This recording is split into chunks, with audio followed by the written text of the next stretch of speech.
a lifestyle. Sports cards and we live now. Jeremy Lee in the building and every guest that you ever needed. Sports cards after hours keep the hobby heated. Updates, hobby talk like you never seen it. Sports cards live and none could ever beat it. Sports cards is a lifestyle. Sports cards and we live now. Welcome to another episode of Sports Cards Live with your host, Jeremy Lee.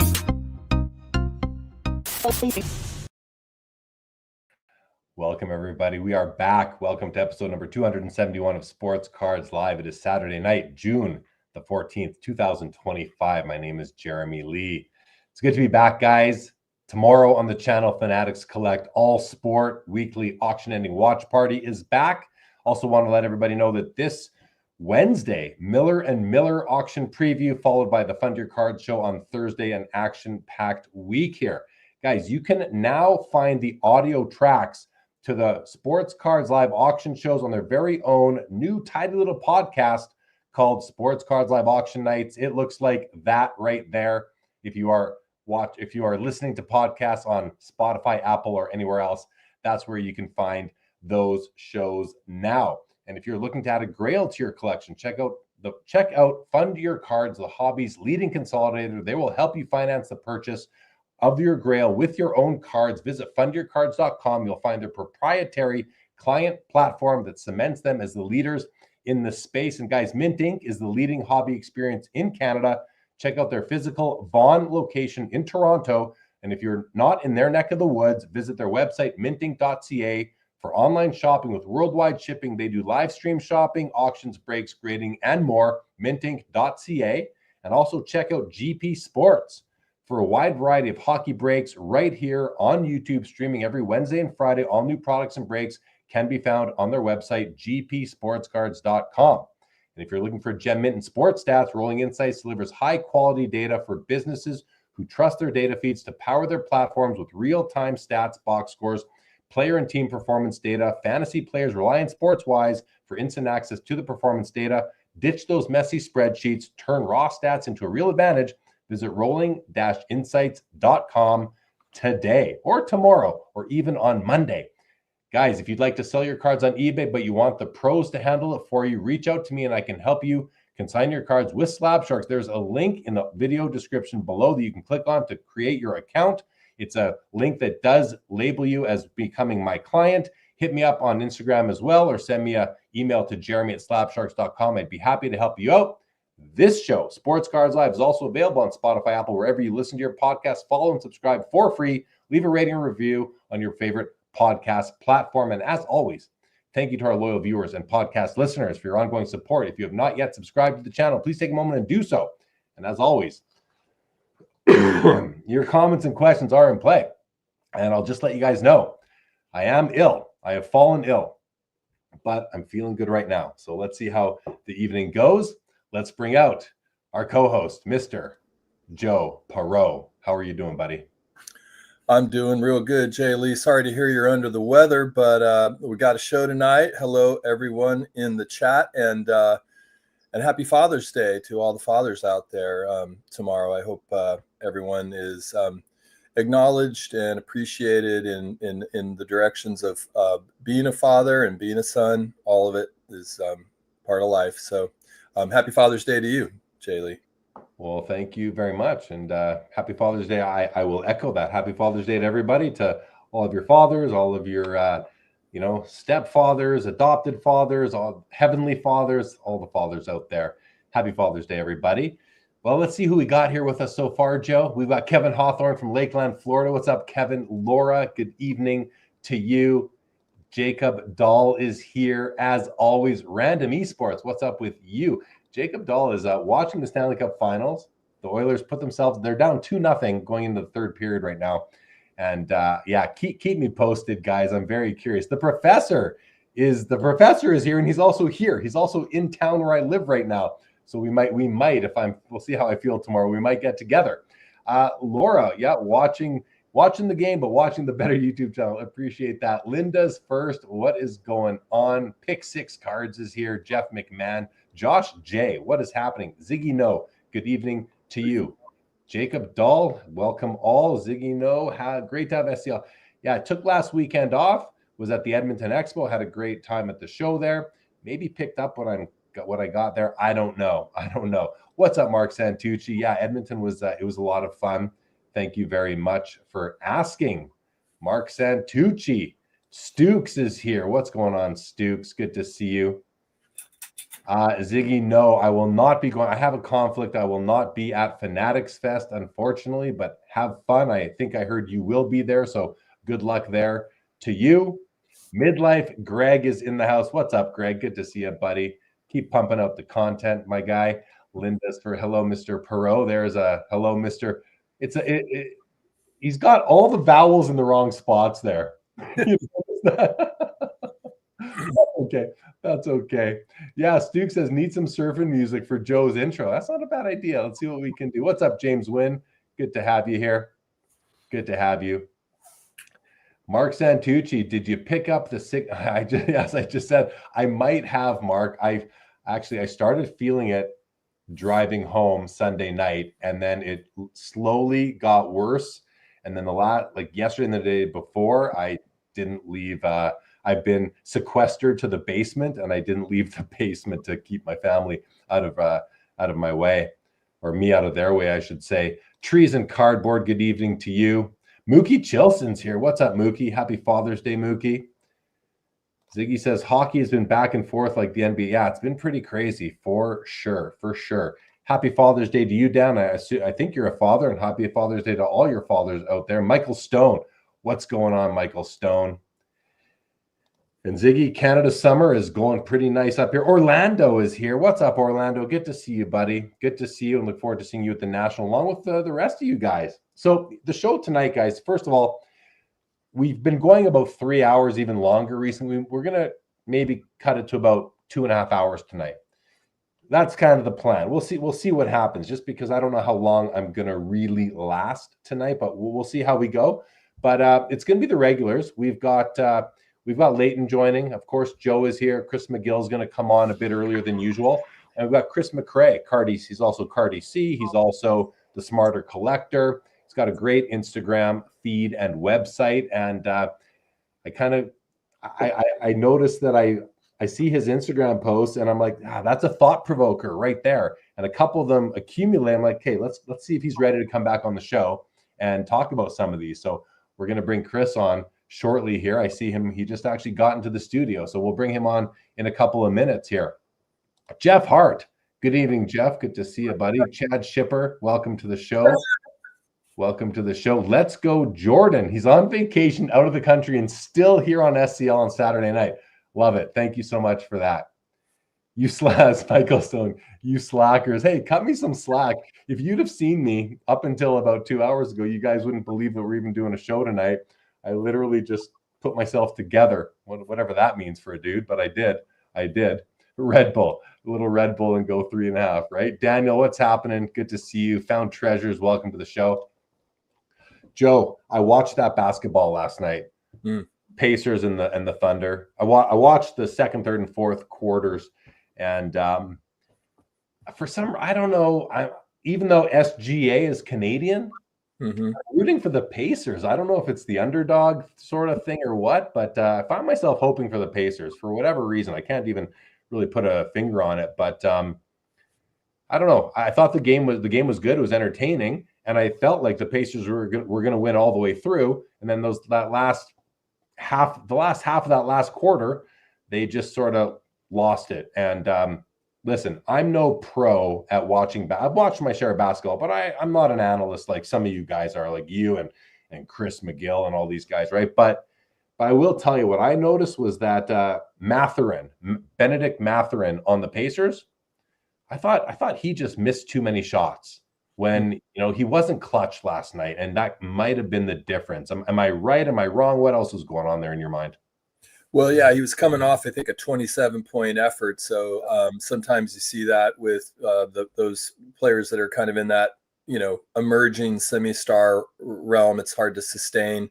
The other team might make adjustments, but he was straight up missing free throws down the line. So that didn't help. But, it's not entirely surprising that you might root for the Pacers. I'm rooting for the Pacers. Because they do have some Canadian DNA, if you will, with Nembhard, and then Mathurin as well is Canadian. And then you also have Pascal Siakam, who is, you know, a critical player, not Canadian, but famous for winning a chip for Canada in 2019. So yeah, I'm a Hallie guy, and I was a little nonplussed by the refereeing there at various junctures, but that kind of comes with the territory. SGA has sort of, I guess you could say, taken advantage of that or earned that, depending on how you look at it. And you know, he'd be silly not to do everything he can to get to the free throw line. And I think those calls down the line definitely helped.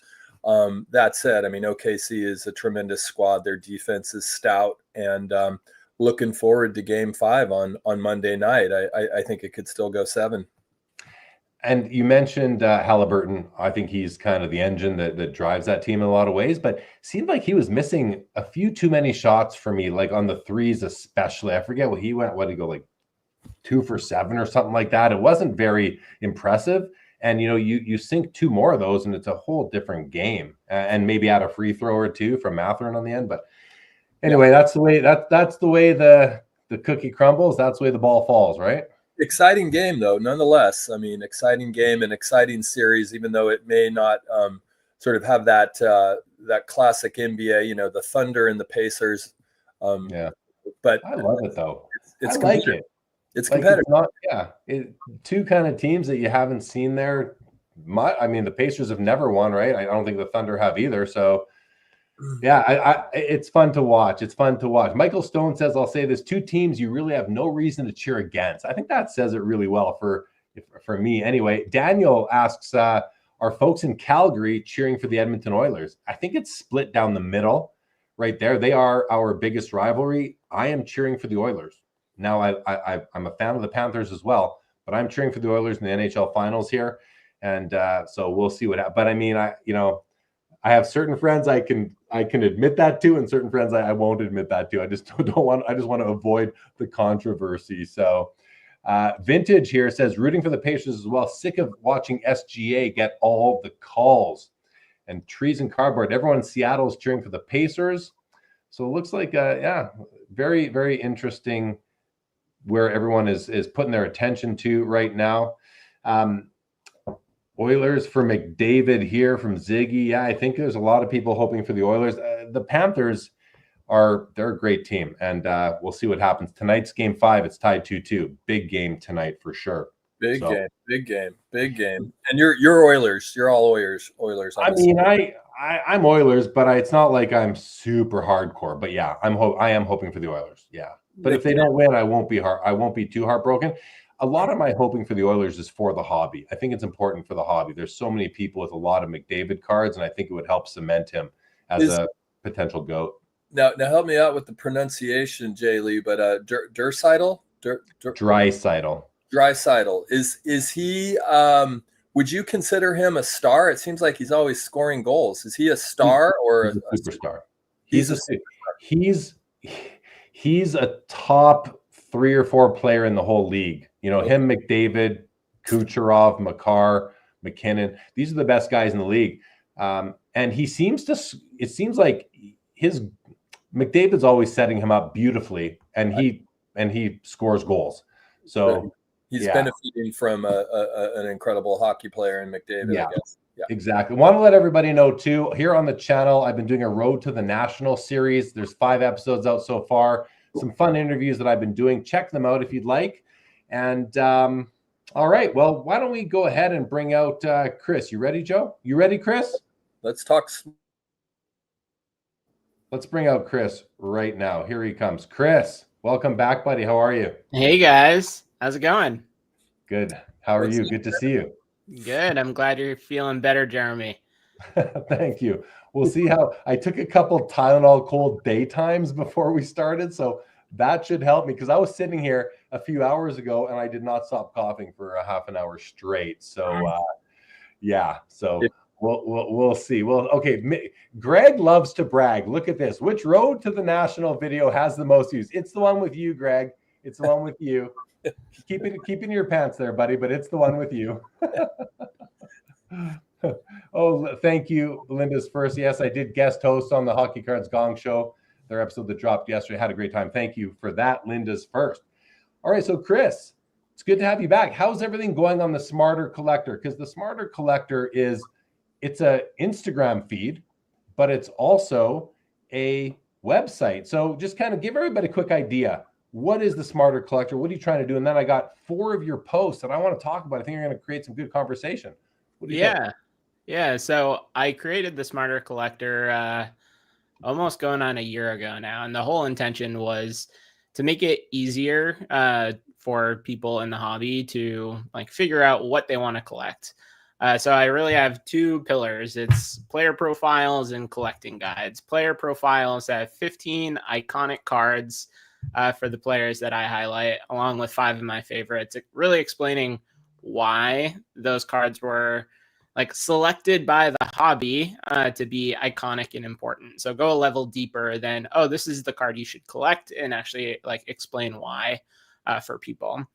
On the collecting guide front, I really take a bunch of different topics and try to approach it from my own perspective, my own spin through my years in the hobby, and really provide readers with the advice that I wish I had when I first got back into it. Anything from collector psychology to finding what you like and how to approach specific things, or like building templates. I put a deal funding template together that has a bunch of different rates and consignment rates that you can just pick and select and add the cards that you want in there. So it takes a lot of the guesswork out, but it's really around making the collector experience more informed. Let's buy stuff that we want because we know we want it, rather than someone else telling us we want it. That was one of your posts just the other day was you can decide what to collect, or you can have others decide what to collect for you. But yeah, exactly. Careful, right? So then I have the Instagram account that's a pretty good companion to the website. That is just my daily stream of consciousness. I try to get posts out Monday through Friday. Sometimes hot takes, sometimes collecting tips, and a little bit of everything in between. Nice. Very nice. Okay, really quick. Greg, love you too, buddy. Jake, 90s B-ball cards. What's going on, Jake? Good to see you, pal.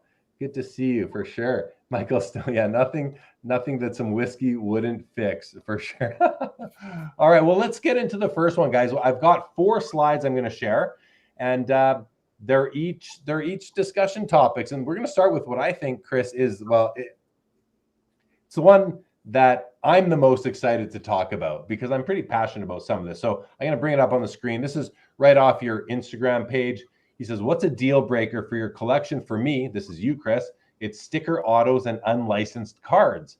But he goes on to say here, they don't just feel, he says, for me, sticker autos and unlicensed cards, they just don't feel right in my collection. Some of them look great or represent the only shot I have at a rookie auto or key insert of a favorite player. But even then, they just don't fit everything else in my PC. And that's the beauty of the hobby. What feels like a deal breaker to me might be someone else's dream card.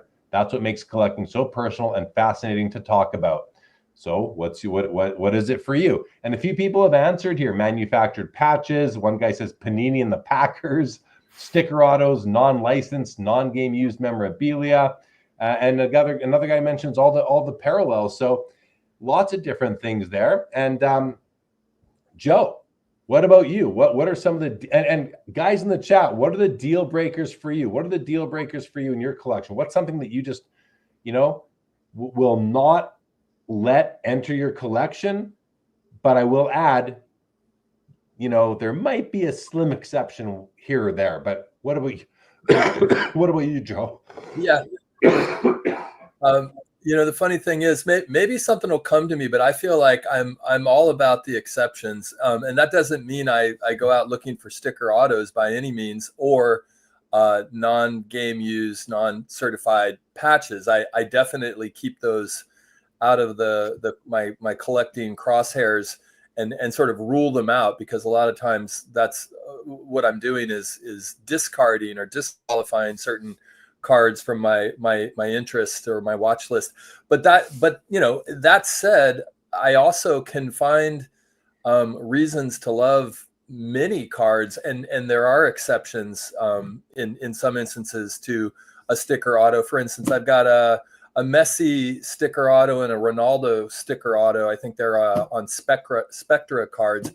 And, it's not that I want those. It's just it's so damn hard to find Messi and Ronaldo on card autos, and you're going to pay so much. So if you can find a good sticker and it works well with the aesthetic of the card, then I might be, open to that, or even, fond of it. So yeah, I'm probably not the best case subject for this, because I think, unfortunately, and I don't always like this about myself, I do wish I had more discipline sometimes, but I'm always finding exceptions, or, oh, it's not game used, but man, that's a nice logo and that works well on this particular Flawless. I think I've got like a Steve Young 1-of-1 Flawless card with like the NFL shield, and it's not a game used shield, but boy, with that platinum and the Flawless design, it looks pretty damn good. So I'm weird like that. I guess I make exceptions. Yeah, for me, it's sticker autos and non-game used memorabilia cards. Now, I will make the odd exception on a sticker auto, but when I went through my Joe Jackson consolidation, that odd exception, it went away. It's no longer with me. So I don't want sticker autos in my collection. I don't want non-game used memorabilia, which is one of the reasons why I don't collect RPAs. Most RPAs, there are some this year, and it's nice that the Connor Bedard Cup RPA that just came out is game used, so that's pretty cool, but not something I would collect anyway. But that's real. Those are the two for me. But as I look at the comments coming in, there's a whole bunch here that are also I think interesting, funny, fun, and also ones to consider. But it's whatever works for you. Chris, was there anything that people responded to your post that kind of made you think like, oh, that's something that I wasn't thinking of, but that's something I don't think I want either? Did it? And if not, any insights you gathered from your post? Yeah, I think if we take a step back and like talk about the purpose a deal breaker serves, it's really a boundary for our collection to try and keep us focused on what we think is going to bring us joy. So for me, like sticker autos and unlicensed cards, they just feel different in my collection. I don't like them, but I grabbed a couple of cards to share that would have deal breakers in other people's collections. So I think there's an element of this too, where you can look at other people's deal breakers as an opportunity to get cards that you like at a discount. So the first one I have here is the 1999 Skybox Molten Metal Fusion Titanium. It's in a PSA 5, numbered out of 50, Nomar. You see any flaw with this? Hint, it's right at the top here. Mm-hmm. So the previous owner of this card had tried to crack it and reslab and resubmit. And when they did, they took a screwdriver and put it directly into the top of the card. So they took the layer, the first layer, the top layer of the card off, and they said, I don't want the card anymore. I can't deal with it. But that was the first opportunity that I've ever had to have this card. So I could look past it. It wasn't a deal breaker for me. The next card, 1999 Metal Universe Nomar. It's a PMG with significant paper loss on the front corner. Now that it's slabbed, it isn't quite as fragile as it once was, but there's an alternate world where there's even more paper loss. Some people don't even give it a second thought if there's paper loss on anything approaching a modern card. Two more quick ones. 1954 Wilson Franks, Ted Williams. This is a card that took me 2.5-3 years to get. You might not know it if you're unfamiliar with the card, but there's actually a white border all the way around, and you can see Ted Williams' feet is all the way at the bottom of the card, which means it's extremely off-centered top to bottom. Hey, Chris, hang on. We're going to bring Leighton in. Leighton, I'm going to bring you in because I think here. Leighton, what do you think of the Ted Williams Wilson Franks? That's a card you've got some experience with, I'm sure. I love that card. Congratulations. Thank you. Welcome to the show, Leighton. I was just saying, for some people, the off-center top to bottom on this would be a deal breaker, but for me, just having a copy was the important thing. And then the last card here in honor of his Norris Trophy win. Cale Makar, limited logos, numbered out of 50, 50 of 50. But you can see the autograph is a little bit blotchy. This is not an autograph that you would want to grade. And I waffled back and forth on whether like the auto itself was a deal breaker here for me. But the patch actually convinced me to buy the card. But this is something that some people would just say, no, I'm not going to add that to my collection. It bothers me too much. That's all I can focus on when I'm looking at the card. So like if you take those 4 examples and say, I have the opportunity to get really cool cards at a discount, like you should be looking for those pockets of potential when you're building your watch list and you're checking like the new results on eBay. You know, I want to call out the auto on the Makar. It wasn't that bad, Chris. To me, it was only a little blotchy at the very top where the surface of the card wasn't meant for the auto, but that was just the tail of that one letter, it looked like. I'm familiar with that effect you're talking about, and it didn't seem all that bad for me, but it did remind me, for me, that faded autos are a complete deal breaker. I will not buy a faded auto if I have. To me, the card is no faded autos for me. Absolutely. Leighton, I just want to say welcome to the show. We had a couple weeks off here, but it's good to have you back, and we'll continue going through some of these things here, guys. And but check out Leighton's Just Collect. He's got the podcast Trading Card Therapy. Leighton, I noticed that you're at episode 99. Just dropped the Trading Card Therapy. Congrats, man! You're almost at 100. Thanks. Yeah, getting there. I appreciate having me on, Jeremy, and joining this really fun discussion. You bet. So let's go to some comments here, guys. Michael Stone says, I would put napkin patches even ahead of stickered autos and unlicensed cards. Okay, Jeff McMahon is saying sticker autos. Dan Brown is saying there are some cool unlicensed cards. There are some cool unlicensed cards, and that's not a deal breaker for me. I have several of them actually in my collection. Mookie says most Yankees cards are deal breakers. That's pretty funny. Ziggy says stolen cards are deal breakers. I think that should be a deal breaker for everybody. Stuke says deal breakers for me is price. So all he wants to get is the right price. Linda's first says any player other than Crosby or Gretzky. So that's a very disciplined collector right there. Sam Hill says no Pittsburgh Squealers cards in my PC. Mark Santucci says cards with creases and cards of a set I'm not working on. Well, that makes sense that you wouldn't want cards from a set you're not working on. I'm just gonna make you guys visible and put me in the bottom there. Okay, but Mark, that makes a lot of sense to me. And also, I love my vintage, but I don't want a card with a crease right through the player's face. That's something else for me. Bob Boozle said, if a card looks cool, I don't mind unlicensed or stickers. Yeah, more than fair. More than fair. Dan has a good one. I won't collect cards of players who were bad people. For vintage, that's the racists mostly. Can't really argue with that, I don't think, And I eat unicorn with peanut butter says, pieces of art, collect what you find attractive, no manufactured patch, even pride of a nation, Jeremy.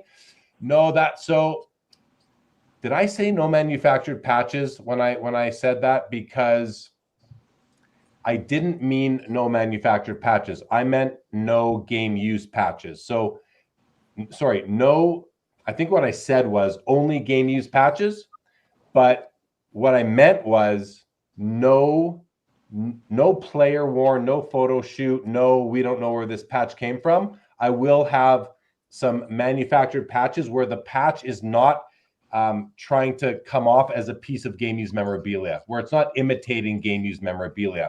If it's I have a Solani card that's got a Winnipeg Jets logo in it from the cup.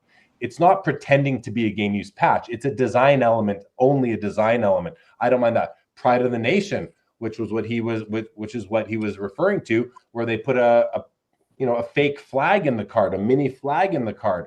I'm okay with that as well. And I think I still have the Dale Hawerchuk from that. So no, I have no issues with those ones myself. So all right. Yeah, Jeremy, before you proceed, Yeah. just one response to Dan's comment. I think it's funny he mentioned that because there's a collector on Instagram, Black Hat Cards, who only collects cards of like problematic athletes. So he'll collect like the Ray Rices, the Antonio Browns, like the Greg Hardys, and it is probably the most interesting and eclectic collection I've seen, at least thematically. So I thought it was funny that like you have polar opposites, and I think most people would tend to collect more like Dan instead of Black Hat cards, but figured it was worth mentioning. I remember listening, someone had that collector on their podcast. I don't remember whose podcast it was, but I remember listening to it and being intrigued by the conversation. And hey, collect what you like, Yep. Right. Michael Stone says, if you guys have time, I'd be interested to hear why sticker autos go for more than authenticated in-person autos. And I don't know the exact answer to that, but my thoughts are that when we're talking about modern cards, especially, I think we're only talking about modern cards, right? Because there weren't sticker autos in the old days. But for me, I think there might be a preference to the pack pulled, like manufacturer authenticated autograph over the card that was autographed by someone who's just out autograph chasing, or somebody who had the card autographed just to sell it. Maybe like that was their experience getting the card autographed by the player, not your experience. And I don't know, I don't mind in-person autos. If I got the auto, to me, it's not really my card collection. It's a whole different thing for me. I don't collect in-person autos. I have a few, but I don't go after them. So I don't know. Anyone else have any thoughts on that? Chris or Joe? Or go ahead, Leighton. I would love to hop in because I actually, even though I buy and sell cards professionally, I collect autograph cards. I don't really sell them. I sell them, but it's like more of my extras and my doubles. And so, first and foremost, I had this conversation several times over the last year, Jeremy, and I now understand the modern market a lot better as far as pack pulled autos. And I agree with what you're saying as far as I think there are people out there that would prefer a sticker auto that was pack pulled instead of an aftermarket in person. But the reason why I wanted to comment and jump in, I don't feel that way. As an autograph collector, and especially I bought a collection recently where the guy's brother who was in the military met Koufax several times in person in the 60s. And I understand it's a different time period, but I guess my point is, how many times have we heard in recent years where there was an autograph issue with stickers? And so to me, it seems a little bit more, I don't know, I wouldn't say it's logical, but it's plausible that someone met someone and they got one autograph versus you mailed away 1,000 stickers. Yeah, it's very possible that the guy's, secretary or his brother or his cousin could have signed them. And so I don't know, the whole pack pulled sticker thing doesn't mean as much to me, but that's what makes the world go round as far as collectors. And then I was curious what other collectors think who are watching. But as I work on my autographed basketball sets, it's been hard to have the discipline. But, I've turned down buying rare autographed cards because you mentioned, Jeremy, I could barely read the autograph. And even though it's certed, it's in the PSA slab, and maybe it would help my registry if I cared about that, I don't buy those. But I was curious if other autograph hounds out there who are waiting for their white whale, will you accept a 61 Fleer Will Chamberlain that you can barely read? And for me personally, even though I might never get one, I would rather wait until I can get one I can read. I think, that ties into the whole, it's a deal breaker in itself. Never mind just being a sticker auto. Now you're talking about readable autographs is what you're saying as another sort of deal breaker. But yeah, I think I want to read a couple more comments here that came in. First, Bob Boozler says, I don't trust in-person autos, which, fair. Mikey says, sometimes you will see a lot of 50 in-person Messi or Brady base cards pop up for sale. That doesn't happen with sticker autos. And okay, I don't have an and for that. I'm some great comments here. Got lots of comments, everybody. Thank you for all of those. Joe, what about you on the in-person versus sticker auto? It's an interesting question, and I think I'm split down the middle. There are some in-person autos, you get a 66 Maze with a nice bold auto and PSA DNA. You feel good about it. I love it. There are some that maybe either because of the card's condition or the auto itself feel a little less compelling to me. And I have come around to the idea that certain brands have lineage as auto cards being pulled out of the pack. Be it National Treasures or Immaculate or Flawless. The Shadow Box Immaculate has some really beautifully framed autos. And so the benefit of pack pulled can sometimes be that the manufacturer is really featuring the auto in such a way where it pops. So I'm about down the middle. And I think in a general sense in the hobby, more often than not, I see people identifying with things that they know there's more. It sounds kind of counterintuitive because we talk so much about one of ones, but there's sort of a lineage to, say, an Immaculate Shadow Box, whatever, Steph Curry, versus let's just say a rando, maybe a very cheap Topps 2016 Curry auto that's been slabbed and is you feel like it's authentic. That the collector mindset sometimes wants the security or the lineage of a particular brand or a particular set. So I see that as another side to it. Chris, you got anything to add in? Yeah, I think the question is more nuanced than we're giving it credit for. Like, if you look at Bleecker Street Trading's collection, he's got some incredible vintage, like, in-person autographs. When I think of the question, my mind goes to the ultra-modern buybacks. Like, if you have a McDavid in-person auto on his Young Guns, and then you have the buyback auto, they're virtually the same card. One was inserted into a set, and then another one someone had autographed in person. For me, I just don't like the design element there. They created a card, they designed a card that wasn't meant to house an autograph, so it's sort of like hidden, it's sort of hard to see. So I would just pass on that in favor of like a card that was designed for McDavid's auto. However, there's also collectors that will collect Allen and Ginter cards that are excellent, like minimalist designed cards that they'll ship out for like PWE signatures, or they'll get those signed, and I think those look amazing. So I think this is an area where, like, I wouldn't put guardrails up official deal breakers, but they wouldn't be the first things that I would search for in my collection either. Fair, for sure.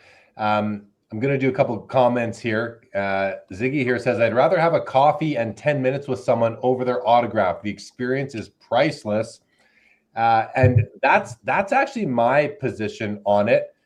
And now I do like autograph cards that I pull, and I have several auto patches and all that. I don't really collect just autograph cards, though. I like auto patches, just the way I collect. But I've been doing these athlete interviews at card shows, and after I interview the athlete, on the stages in front of a few people, I take a selfie with that player, and I've got 20 of these selfies now that I've got in my interview, resume sort of thing. And to me, I don't know. People have asked me, did you get their autograph? I said, no, I don't need the autograph. I got to sit down and interview that guy for 15 or 20 minutes.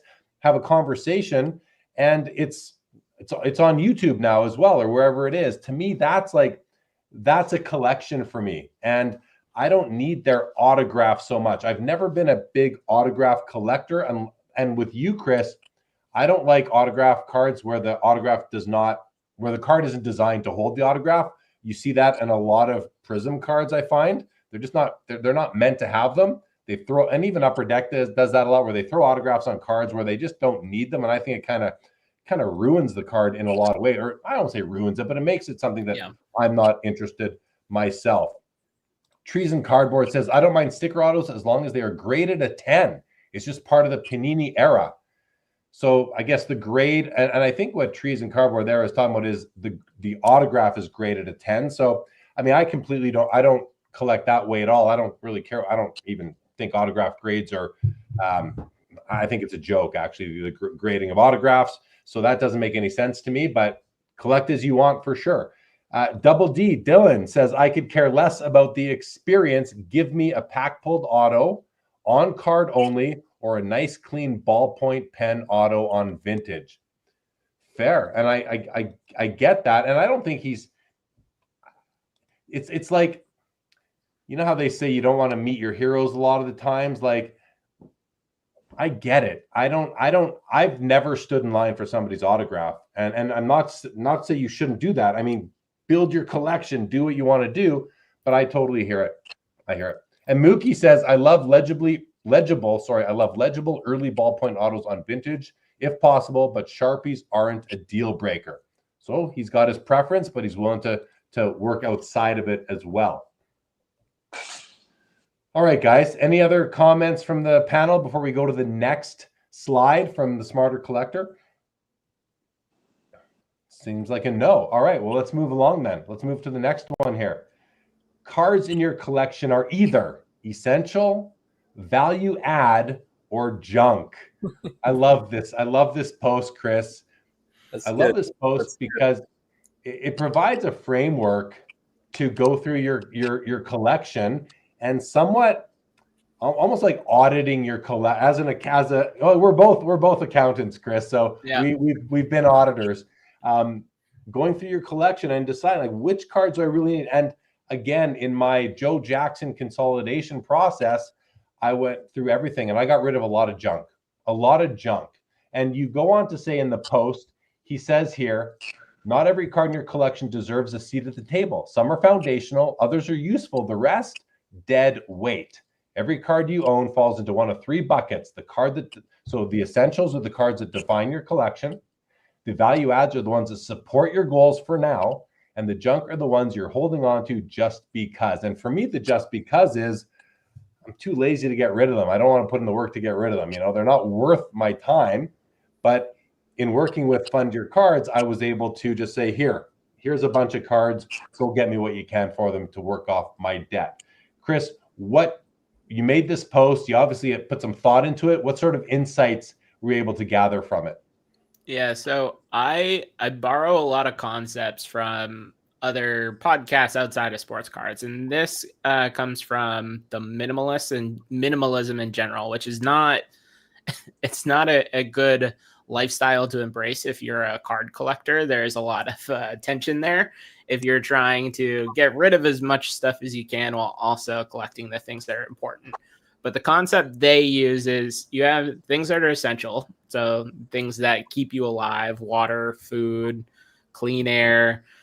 You have value add that improves your life. Things like a couch, a seat, maybe a TV. They're not like essential to keep you alive, but they improve your quality of life. And then most of your items are actually just junk. We don't actually need them. If we didn't have them in our life, we could live without them. So I took that concept and applied it to my collection. And like you, Jeremy, I just went through a funding with Fund Your Cards. I bought a 2014 Bowman Chrome Mookie Betts Blue Refractor Auto.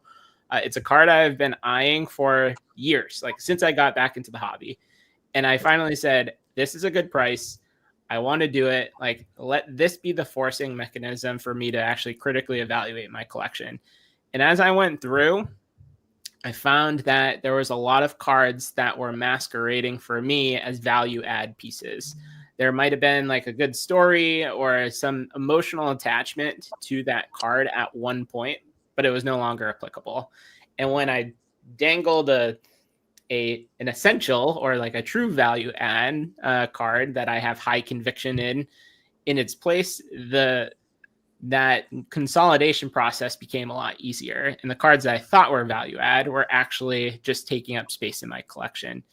If junk is a little harsh, like we can use a softer term, but that's sort of like what I was thinking about and how I was viewing my collection as I put this post together.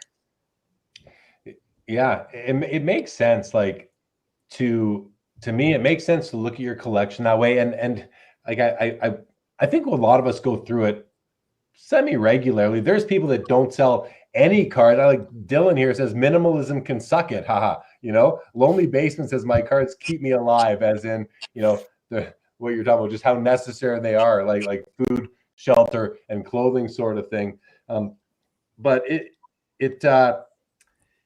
when you look at it that way, it can maybe help you decide, especially if you're on a budget like most of us are, and you want to add more cards, you start with the lower level. Junk is a strong term, but it's that third level here. And maybe there's some other levels that you can insert in between 1, 2, 3, 4, 1, 2, and 3. And maybe there's 5 different actual levels there. Everyone each to their own how you do it. When I went through my consolidation, I had to come to terms with which cards can I put in that third level? Yeah. And just let them go. And it's funny, once you actually get your head around it, it seemed to me that it got almost easier to let some of them go. And cards that were once value add or even essential, I let go of some cards that were essential at one point, but they're no longer essential. So that's the other thing I think that people can take away from this, is that it's a fluid framework, right? The cards can move up and down the whole system, and you just kind of proceed with what feels best at the time. And the other thing I do is I've shared it before. I have my limbo box. It's cards that are, when I'm not doing a consolidation, but I'm going to go to a card show and I want to take cards with me, I'll have cards that are like, they were in my PC, but I might be willing to let them go. And that might be a level between value add and junk. It's not junk. It's more like disposable for me. Cards I'm willing to let go. There's some junk in there too, but cards I'm willing to let go. And it's something I'm guessing, like everybody out there, and Joe and Leighton too, like, do you guys go through this with your PC where you kind of are constantly reviewing it, or not, maybe not constantly, maybe do it once a year, once a quarter, once every 3 years, whatever it is, where you're going through those cards and you're thinking, which ones can I let go? And even Leighton, for you, I mean, you run a business in the space. You also collect. Do you ever go through your personal holdings and say, you know what, I can actually put this one into the business now? Do you ever do that? Jeremy, I got a lot of problems, buddy. But I'm going to try to be serious for a second. I do collect, but this is what I wrote down. I was curious everyone's thoughts. And Chris, I appreciate you joining us tonight. This is a fascinating discussion. Philosophically, it feels like we're discussing a journey versus a goal. And don't get me wrong, I have a goal of achieving, maybe getting this card or getting this piece of memorabilia. But I have to say, I really enjoy the journey much more. And so for me, I could totally see why, Jeremy, you're saying things can change as a collector. Because if you have a goal and you have a new goal in 6 months or the Nationals coming up, well, of course you're going to change and reevaluate your collection. But for me, being a collector, as well as someone who's doing this, to eat and to be a professional treasure hunter, I feel like if I didn't enjoy the journey, I just wouldn't be in the space. And so it's the thrill of the hunt for me, both as a collector and then also as a dealer. And for example, as a collector, like I'll go to the National and I know that some of my coolest stuff in my collection, more so memorabilia wise, over the last 25 years, has actually come from in-person purchases at the National. And for example, it being in Chicago, there's definitely going to be a little bit more Jordan memorabilia than there would be in Cleveland. And I collect Jordan. So I'm not going in there with a want list, but that is how I discovered many years ago. As far as I know, it's one of the coolest pieces in my collection, but it's the only known rookie year Chicago Bulls playoff guide that I've seen in circulation. And it's actually signed by Michael Jordan. And that wasn't on my want list. That wasn't a goal. It was part of my journey. So I'm curious what everyone thinks about that. Is it the goal you care about, or is it the journey and all the machinations and the calculations and the trading and the swapping?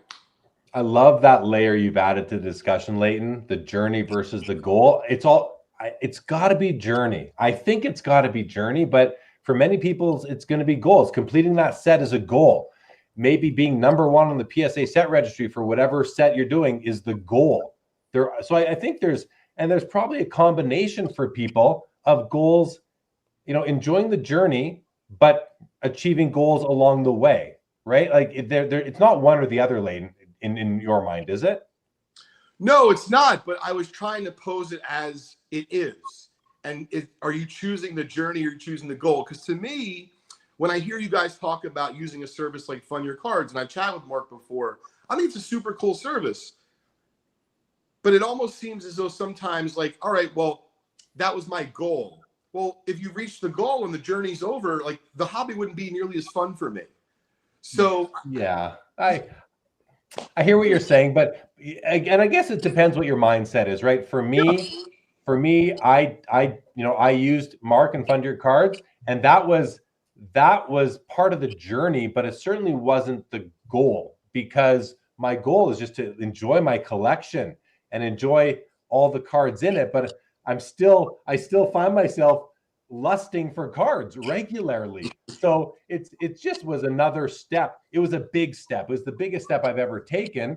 And coincidentally, Latrell Sprewell is the American Dream asks Jeremy, were you happy with your decision to consolidate? Mind sharing more what went into that? Well, yeah, I mean, I'll just tell you that, yes, I'm very happy with my decision to do what I did, but you have to understand, I didn't consolidate everything I had into one card. I consolidated maybe 20% of what I had into one card.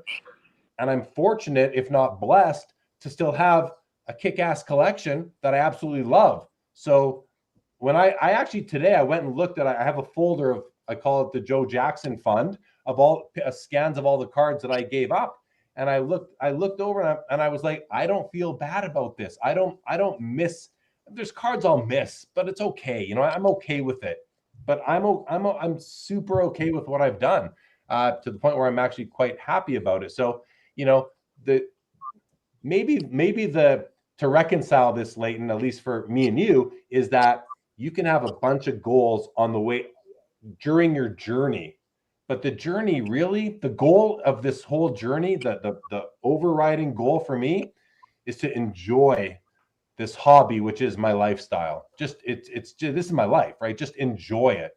So let's hear from Joe and Chris. Joe, you got anything going through your mind on this discussion? You know I do. I know you do.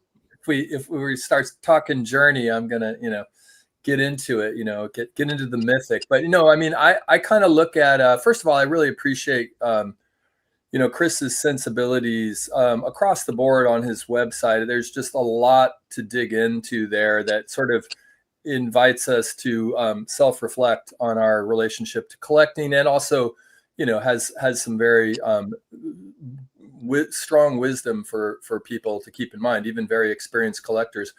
When I see the word essential value, or the phrase essential value, the issue that kind of leans me in the direction of what Leighton, I think, was reflecting, is that essential value for me is changing, through 45 years of collecting. It's not static.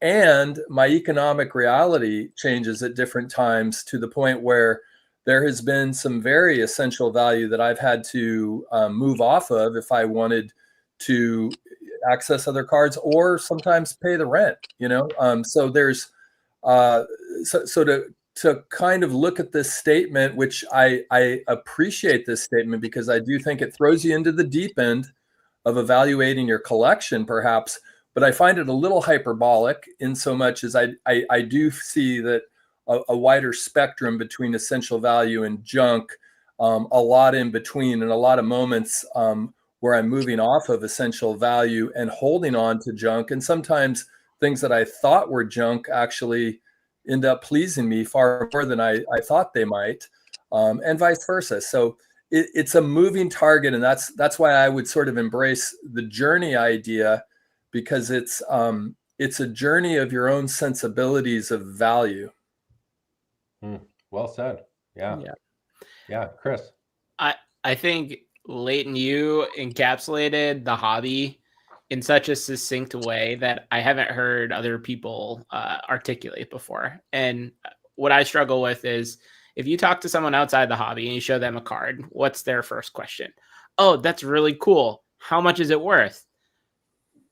But what it's worth isn't why I showed you the card. It's like everything behind it. It's the journey, and it's a really cool fucking journey to be on. And there's like highs and lows. There's a sense of like personal discovery and accomplishment along the way. And you have goals that reinforce like, hey, you're doing the right thing. You're accomplishing something. You're building something greater.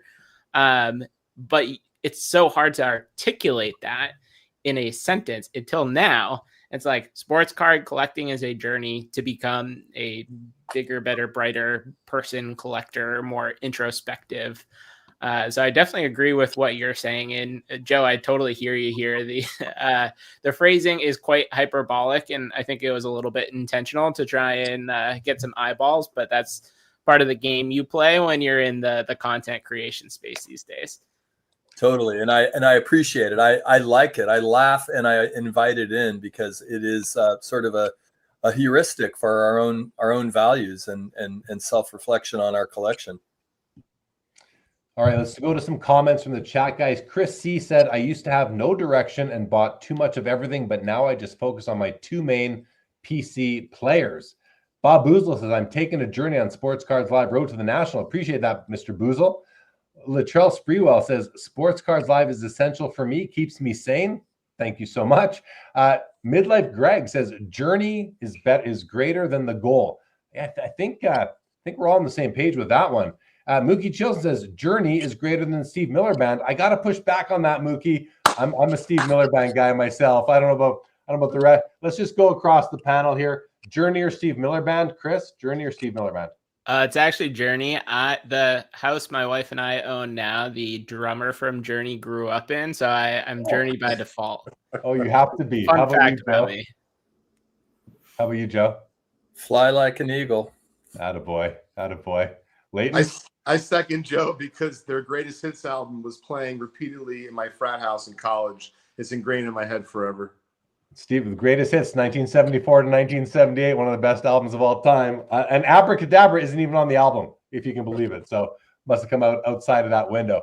I'm all about this. I like Journey too, but I'm all about the Steve Miller Band, Mookie. But good comment right there. Dan says, great discussion, Leighton. I'm definitely a Journey guy with mini goals achieved throughout. Yeah, that's exactly how I look at it too.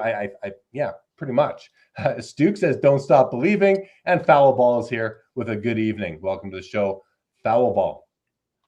All right. Should we go to the next one then? I think we're good with this one. That was a really cool post, Chris. It obviously sparked a lot of conversation. And I think it's just good to every so often go through your collection and never mind the journey or the goals. Just make sure you're happy, because we can get so caught up in the shiny card, the cards that maybe don't fit anywhere. And I still have cards, even after my consolidation, I still have cards that don't fit with other cards in my collection, but maybe I'll get another one to pair them with. I love pairing my cards. Joe and I had a discussion the other day. Joe, I don't know if you might not even really know what I'm talking about. We were talking about type collecting, and we had a big whole conversation about it. It's something that, I think I've recognized was an approach people have, but I didn't know that it had a name. And I believe the name, Leighton, you can verify, is called type collecting. And it's really where people want to have one card from a whole bunch of different sets, if not all the different sets. And so for me, when I type collect, but on a deeper level. I don't want just one card from the 1949 Bowman baseball set. I want 4. I want at least 2, not 1, at least 2, maybe 3, maybe 4. And I see myself being that. I see that being the direction I'm going in right now with my vintage collection. I don't want just one card from a set. I want to pair it with something else. So Leighton, is that still type collecting, or is that, how would you describe that approach? Great question. And it is what I would consider type collecting. And one of the reasons why I collect in a very similar fashion. So first, shout out to our mutual friend, Leon Lucky, owner and proprietor of Net 54, and also a great vintage baseball card collection. And Leon taught me this whole concept, almost a couple decades ago. But I like the twist to it, Leon, and Jeremy, and I do the same thing because, for example, if I only had one turkey red and it was just the cob, like, I'm kind of stuck. But if you add a Cy Young and you're like, you know what, a couple of years later, you decide to get out of that because you want to get a Tris speaker. I feel like having a few cards allows a little bit more creativity, but there's no steadfast rule as far as type collecting. Some people think it's one example from every set ever made. And I'm a little bit more in the camp or the party of, hey, if I really like an issue, the 49 Bowman set is 240 cards. Is it wrong to have 3 cards? I don't think so. I'll tell you the 3 I want. So I do like, though, that on the 49 Bowman, there's so many great cards. Like, I would never get rid of my Jackie. But hey, I got a really nice Gil Hodges. Would I get rid of it in the right situation? I would. But I wouldn't be naked without a 49 Bowman card because I still have a Jackie. Right. Yeah. That's a good way of putting it too. One minimum, but ideally more. Kind of. Yeah. That's where I fall too. Comments on this from you, Chris and Joe, and then we're gonna say a goodbye and thank you to Leighton. We'll bring Chris Hoge on afterwards. So, Chris, what about you on that? Yeah, it's funny you guys put a label on it because I'm a similar collector. My latest collecting project's actually going to be like a lifetime one. I call it the 100-player PC. 3 cards of 100 different players, 25 from each of the major sport, 4 major sports. And the whole goal is to like collect a little bit of everything, collect cards from different eras, cards from sets. It's almost like my way to give myself permission to go after those cards. But I've never heard a label put on it before. So you learn something new every day. Sounds like your 25 card per sport is a structural thing. It's a guideline for you. And, you know, it's maybe not right for everybody, but it's right for you. And that's the important thing there. So I think that's really cool. Joe, what did you want to mention on this topic? I like the idea of extending type collecting to sort of like, well, I don't know, like when you go to a winery or a bar, you know, and they bring you a flight, you know, and it's like, well, we've got our, you know, our pills, we've got our IPA, we've got our hazy, you know, you get to sample all of them. You know, thinking about your 49 Bowman set, yeah, I could imagine, you know, a Satchel Paige, a Larry Doby, and a Jackie, and feel pretty good about that flight because they speak to each other in a way, right? So we've talked about this. It's well, you just labeled it flight collecting. Like that's advanced type collecting shall now from this point forward be known as flight collecting. And Leighton, are you on board? Are you on board, Leighton? Yeah, good job, Joe. It's fantastic. Well, that makes a lot of sense. I love that. I love that. All right. Leighton, you got to run. Thank you for joining. Always bringing your insights. Appreciate it, guys. Check out Leighton Sheldon on Instagram, _collect. Trading Card Therapy is his podcast. And trust both of us, everybody. Another episode of the Vintage Spotlight podcast is coming.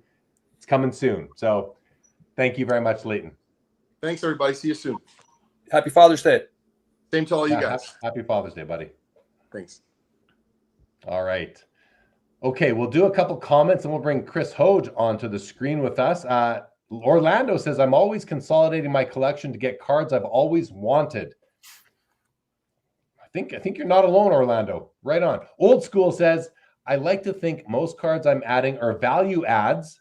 The junk comes from ripping wax. Yeah, that makes sense. And Colin Murray is here. What's up, Colin? Welcome to the show. Now, you guys are peppering us with comments here. So I'm trying to stay on top of them, but it's tough. It's tough. I'll admit it. It's tough. Let's bring here. Let's go back to standard layout and let's bring Chris on the show. Welcome back. Good to see you. How are you? As Big Rangs once said, it's great to be back.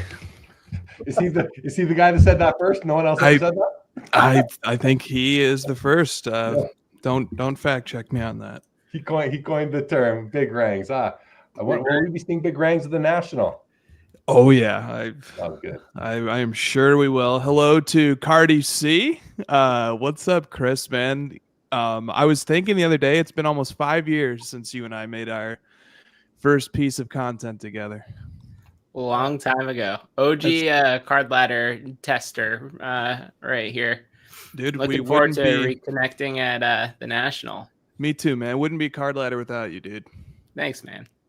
Oh, that's so nice. Oh, I'm glad to facilitate this reunion, if you will. Very, very, very nice to have you both on here with us. Hey, Joe, wasn't that nice, Joe? Yeah, you're beautiful. You're beautiful. You're like a matchmaker. And our names share the first 7 letters, extending into the last name. Oh, look at that. Isn't that crazy? Yeah.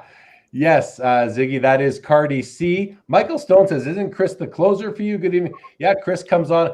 We're closing. We may close a bit early. We may not. We'll see. But am I technically in middle relief tonight? No, because we may have one person drop in. So as in the title of this episode and the video and the description of the thumbnail, the Connor Bedard, the Cup Shield 1-of-1 auto was pulled yesterday by GP Sports Cards, a sponsor of the show, Grant Patterson, GP Sports Cards, and probably the biggest pull from the whole product this year. Huge hit.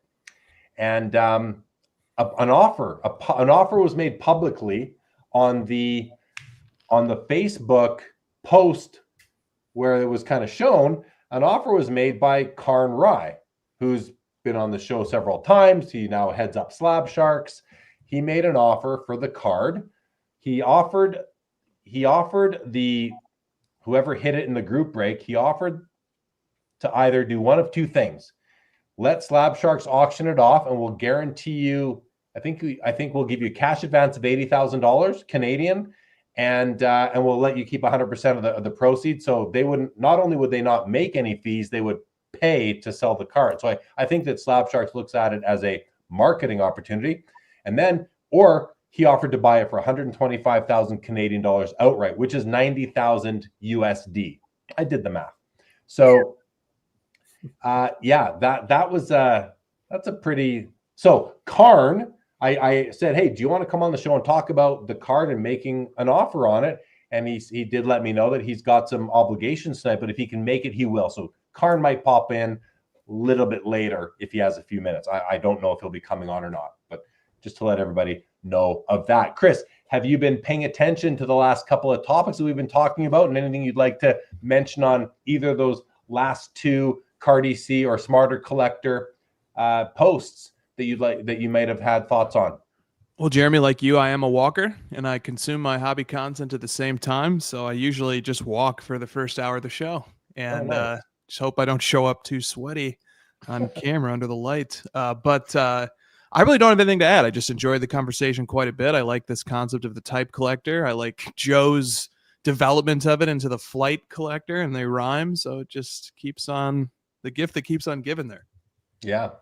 I just want to, so Ziggy says, love these bounties. Just to be clear, it's not a bounty. It was an offer. It was an offer made. The card had been pulled.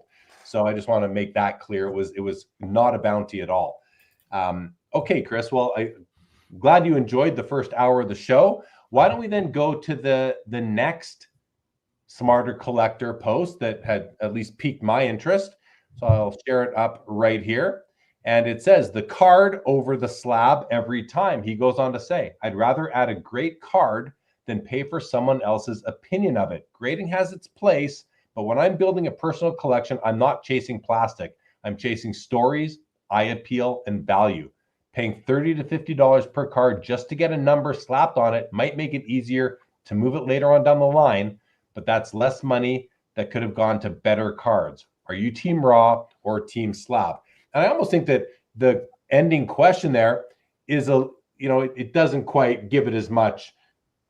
There's so much more to that preceding paragraph than just, are you Team Raw or Team Slab? There's so much more nuance there. But why don't we start with you, Chris, and just sort of, you're obviously asking the question, you're putting it out there, but why did you post this up? What's going through your mind?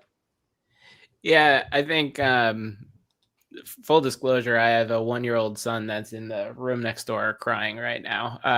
But my hobby budget has tightened, so I need to figure out how to make every dollar go a little bit farther. And when I was clearing up my watch list, I just had a realization that I can't pay up the grade premium anymore. It's not worth it for me. I'd rather have more cards and more mail days this year rather than fewer mail days with higher grade cards. But to your point, Jeremy, that the last question really limits the topic, and that was not my intention. I know there's an account on Instagram, Maddie C Collection, that does a fantastic job highlighting like very high eye appeal cards in low numerical grids and comparing those against higher numerical grids that really just show the opportunity that collectors have to get really sweet cards in lower grades and not have to pay the premium.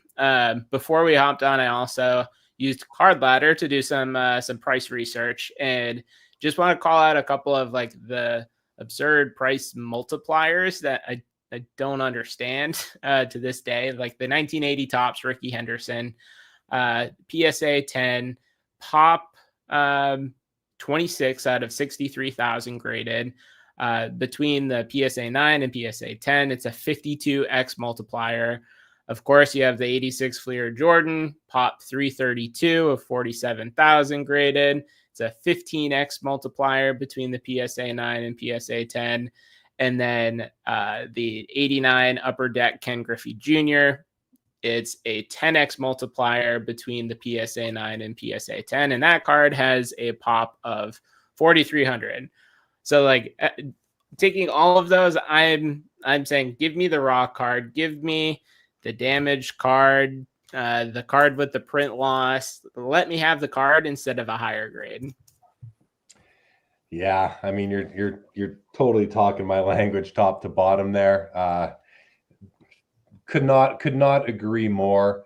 And there was one comment that came through. Maybe it was actually what you were saying instead. But when you mentioned it, you said, I think you had said there's sort of like a movement towards that low grade, high eye appeal. That's exactly where I'm at right now with my collecting. When it comes to vintage, I mean, there's no low grade modern cards anymore. You don't need to worry about low grade modern. We're talking about, 80s and earlier, really. But those multiples that you just mentioned are, I mean, listen, it's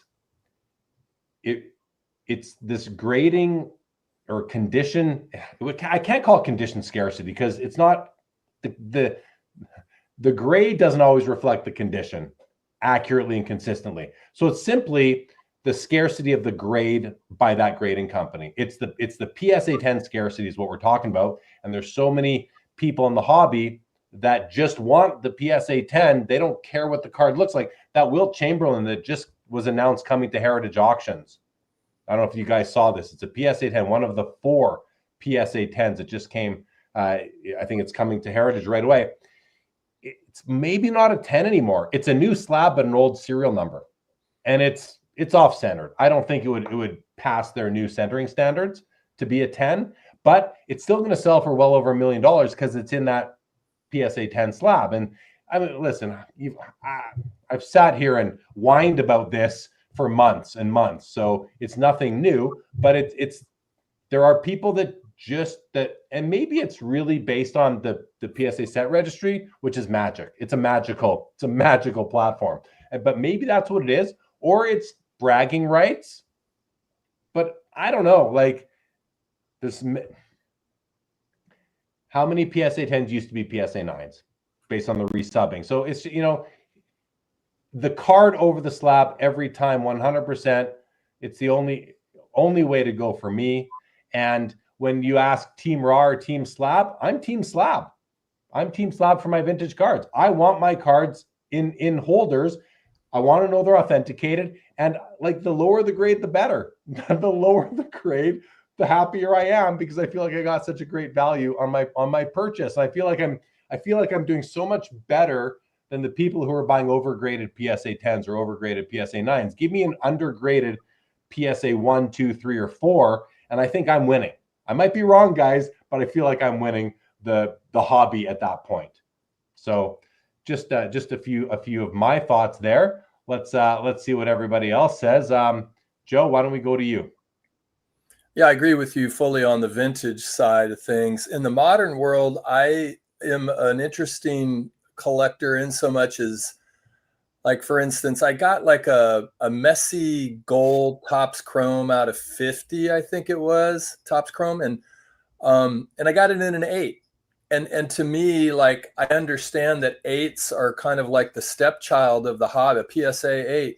stepchild of the hobby, but it brings me comfort actually to think of it both slabbed for me, protection, and like you said, kind of just having it in a stable state.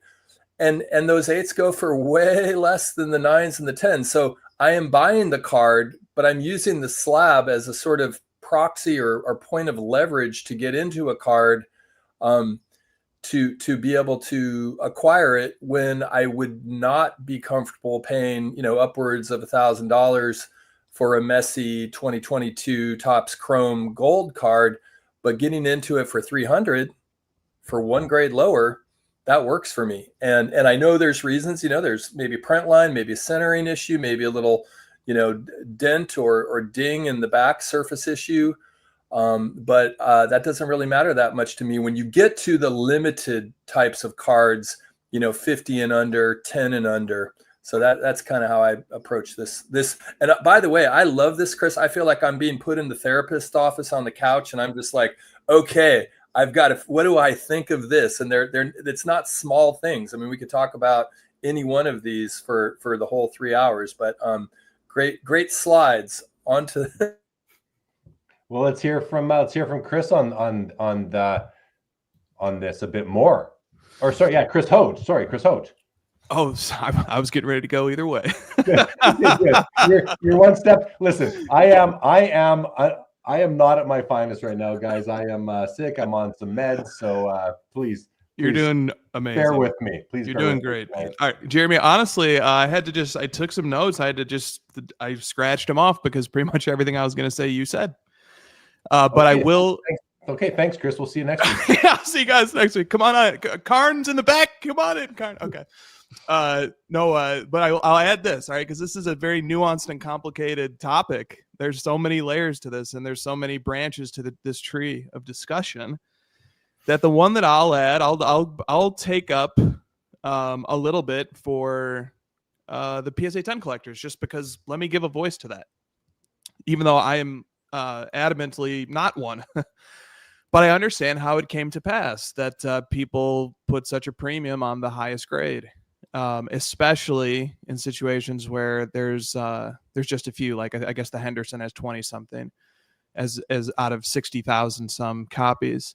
I think it's just it's one of the various ways to get to rarity, and a lot of collecting, I think, ultimately ends up being finding rarity in some way. And I think that that there's a completely legitimate grievance that cards can be over and undergraded. And so the more sophisticated advanced collector, I think, is going to, instead of pursuing grade rarity, they're going to pursue condition rarity, meaning that they're going to apply their knowledge and expertise and assign what they believe is the proper condition assessment for the card. And in situations where there are very, very few copies that are in what they deem to be the highest condition, it does make sense to me, Jeremy. It really does make sense to me why there is a big premium on trying to gain access to that club of being able to own one of 20 something of what could reasonably be considered the best copy of a card. So I'll say that, and then I'll throw it back for some replies. Well, my only reply to that is that, I just remember growing up in the hobby and people always saying, buy the best you can afford. And the best you can afford. Now, who determines what the best is? Is it as Maddie C's new I Appeal Inc. company that's launching soon would say, is the best some stranger in a dark room grading your card for a grading company? Is his opinion or her opinion more important or reasonable than your own opinion? So that's the first thing I'll say. The second thing is that I understand now, if those 20 Ricky Henderson PSA 10s were all in front of us, and we could actually look at them and say, okay, here's 20 of them, but like 10 are not worthy of the PSA 10 holder, and 10 are worthy of the, and I'm not using the word gem mint because, there's gem mint isn't the maximum. There is better. A gem mint is not a perfect card. So in those 20 cards, they're not all going to be the same. You're going to have the strongest of those 20 all the way down to the weakest of those 20. And it may be hard to discern. Those differences will be so minor, just like the differences between most 10s and 9s in modern are so minor as well.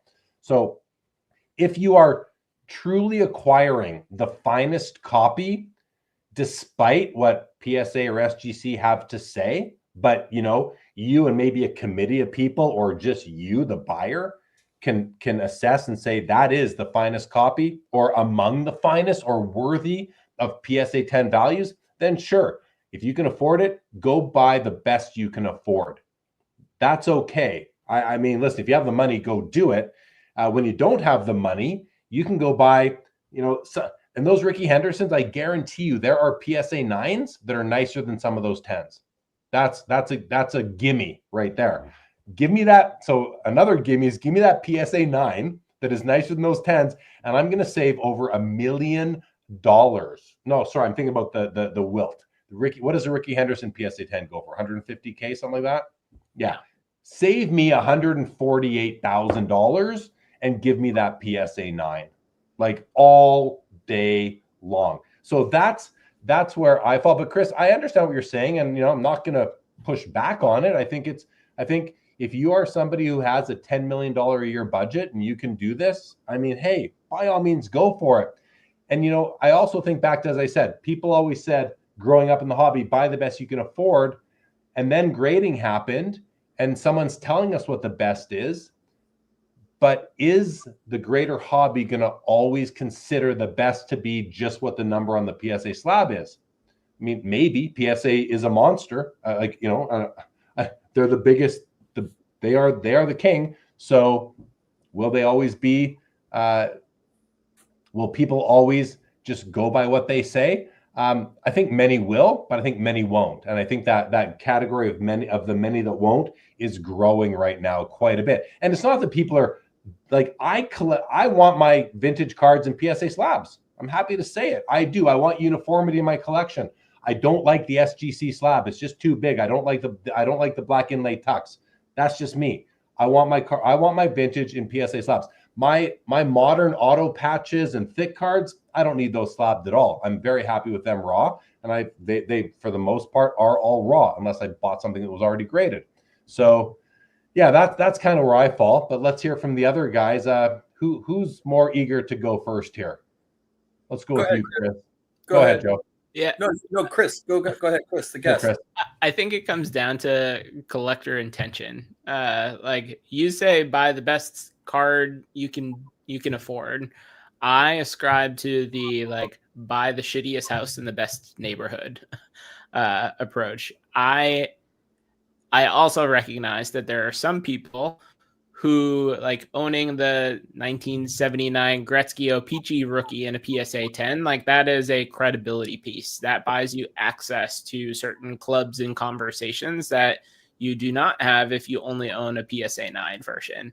But as a I would say a common collector, that isn't something that I try to tackle every day. So I recognize Chris's point in that if you're trying to gain access and you're trying to truly collect the best of the best, this is one way to differentiate and build a thesis for why you deserve the recognition or you have the best collection of a certain piece. But that argument doesn't resonate with me as a collector. Joe, how about you? That makes sense. When you said the not so great house in the best neighborhood, you're describing my life. To me, it's all incredibly situational. The lower the value of the card, the more I want it to be a PSA 10. There are cards that it's like, well, why bother with a PSA 9 if it's a $75 or $125 delta? That said, I also, and kind of going back to one of the points that I don't want to take us down that road, raw versus graded, but there are moments when I seek out PSA 5s, 6s, and 7s of like weird 90s inserts just to get into them. And I might crack them out. I might even just crack them out and just display them raw so they don't have the pockmark of a PSA evaluation that may or may not make sense to me. So I think everything is, that's the beauty of the hobby. There's so many contextual details that have to be considered in any given, acquisition or holding. And that's why we love the hobby. And, cracking out like a nice 90s insert, or even an insert from, the 2000s or the 2010s, they look beautiful in a nice one touch. The cards look really nice. It's not like a slab just makes them look better. They look great. They look great in one touches as well. I really like that. And I've had fantasies of cracking some of my more modern inserts in that, modern cards, and putting them in one touches. But they're slab, so I'm probably not gonna at this point, but I don't mind that aspect of a collection at all. Let's do comments now, guys. We've got lots of stuff here. MVP Collector says Team Raw. Foul ball, Team Raw. I could have guessed that for you, Jeremy. We've got Paulie says, just joining the show. Welcome to the show, Paulie. Michael Stone says, I know I'm in the, he corrects it. He means minority. I know I'm in the minority, but really enjoy my card slabbed. Yeah, I do too, Michael Stone. HB says, I only chase 9s. Vintage card collector is team slabbed. Dan's Vintage says, there's really nothing worse for collectors than an overgraded card. Agree with that. Stuke says, having a card is more important than the grade. That's the own appeal. Dan's Vintage coined the term own appeal, and Stukes is into that as well. Mark Santucci says, I like cards where I decide the grade. Cards and binders, one touches, and hard plastics, no grades. Yeah, I love that, Mark. Yankees fan is team raw as well. MVP Collector says, I prefer raw, but most good condition vintage is in a slab already. That's true, I think. Foul Ball says it can't be both. It's an either or. I think it can be both. It depends on what part of your collection. Like as I just said, for me, I want my vintage slab, but my auto patches, I'm very happy with them being raw. Old School says low grade modern is 5 to 7. Yeah, I agree with that. Midlife Greg says number scarcity. Yeah, Greg, that's a good way of really articulating what I was trying to say earlier. I appreciate that, Greg. The number scarcity versus condition scarcity. Dan's Vintage says, I don't mind a little snow. See, I don't like snow on my cards, but hey, it's a game of trade-offs. So if you're gonna take some snow, maybe for whatever other aspect of the card you're willing to compromise on. Carbon Chung says, nice to see Cardi C, MJ Ricky, and UD Griffey Jr. are all, Michael Jordan, Ricky Henderson, and Upper Deck Griffey Jr. are all great looking cards, but all three are iconic milestone cards in the hobby. That's why it's a higher PSA multiplier. That's an interesting comment there. Hold on, we're just going to do that. So I don't know. What do you guys think of Carbon's comment here? Do you think that the reason the multiplier is so high is because they're more iconic cards?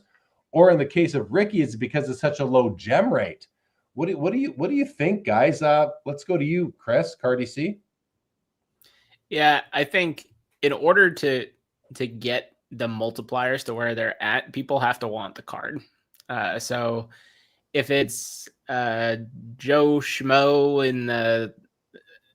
in a set that has a pop 1 card, you're not gonna drive the value up to such a high level because no one really wants to own it besides set collectors. I think there's recognition with the card and there's notoriety with the card that helps to propel the value up.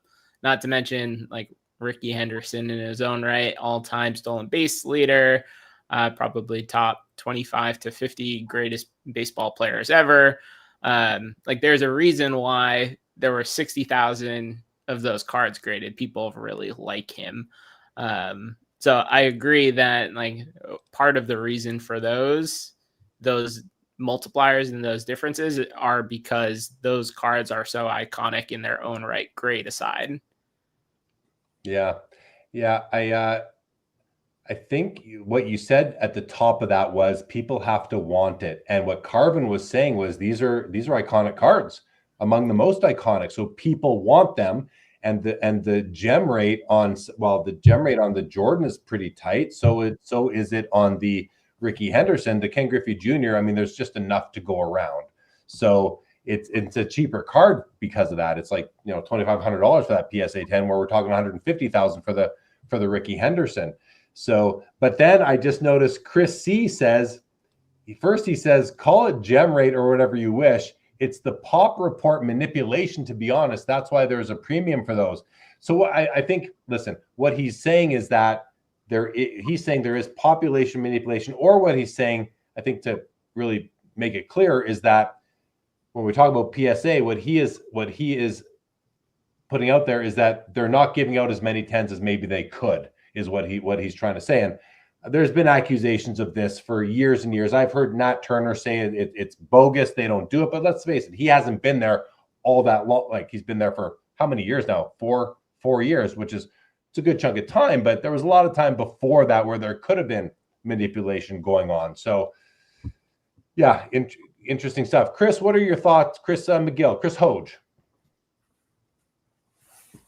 Yeah, so I thought to myself, how can we test Carvin's hypothesis here? Is there a natural experiment? And then I said, well, maybe one way I could support his claim is if I could find an example of a card that right now has basically equivalent values in a PSA 10 and a PSA 9, but once upon a time there was a big multiplier, because that would establish possibly a pattern of when a card is more in demand. If the card was more in demand at one time, there was a multiplier, and then when the demand dropped off, nobody really cared about the grade anymore. And I found it. I did find an example of that. So the card that popped into my mind, and it's nothing against this player, I really enjoy watching this player, but it's Michael Porter Jr. of the Denver Nuggets. And I went over to the compare tool in Card Ladder, and I pulled up his PSA 10 base in 2018 Prism and his PSA 9 base in 2018 Prism. And in 2021, which was around the time when he signed a max extension contract, and he's making like $40 million a year. I mean, at one time there was really thought that he was going to be like an all-star caliber player, and he's good, but he's not quite that. In January of 2021, his PSA 10 was selling for about $250, and his PSA 9 was selling for about $75. So you had, I don't know, roughly a little more than a 3.5x multiplier. Today, PSA 10, $8. So let that sink in for effect. PSA 9, $6. Almost no multiplier. And even as I look back, 3 months back, 6 months back, the PSA 10 does sell for more, but certainly not by 3 or 3.5x. It's more like 1.2x or 1.5x. So as and now I'm putting a narrative to it, which I would need to supply a little more evidence than just my anecdotal observations, but it does seem to me that it fits here that when Porter was in very high demand, there was a much higher multiplier for his card in a PSA 10, and now that he's not so much in demand, or perhaps also that card just isn't so much in demand, there's almost no multiplier or a very small multiplier. And then I would connect that back to Carvin's original idea, which is that when cards are very much in demand or where they're very iconic, there's going to be pressure and competition, and that's going to create a bigger multiplier for the top grade.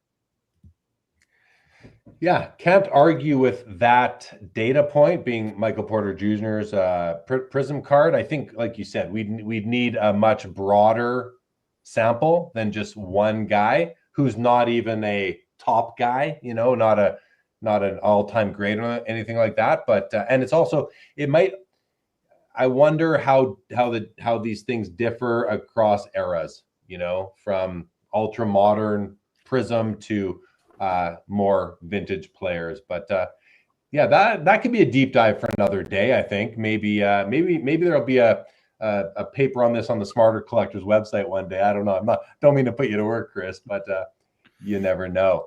I want to go to some more comments unless Joe or Chris has anything to add on to what Chris McGill was saying. Okay. We have some great comments, guys. Foulball says, too much plastic grading talk in the hobby. Do you collect plastic or cardboard?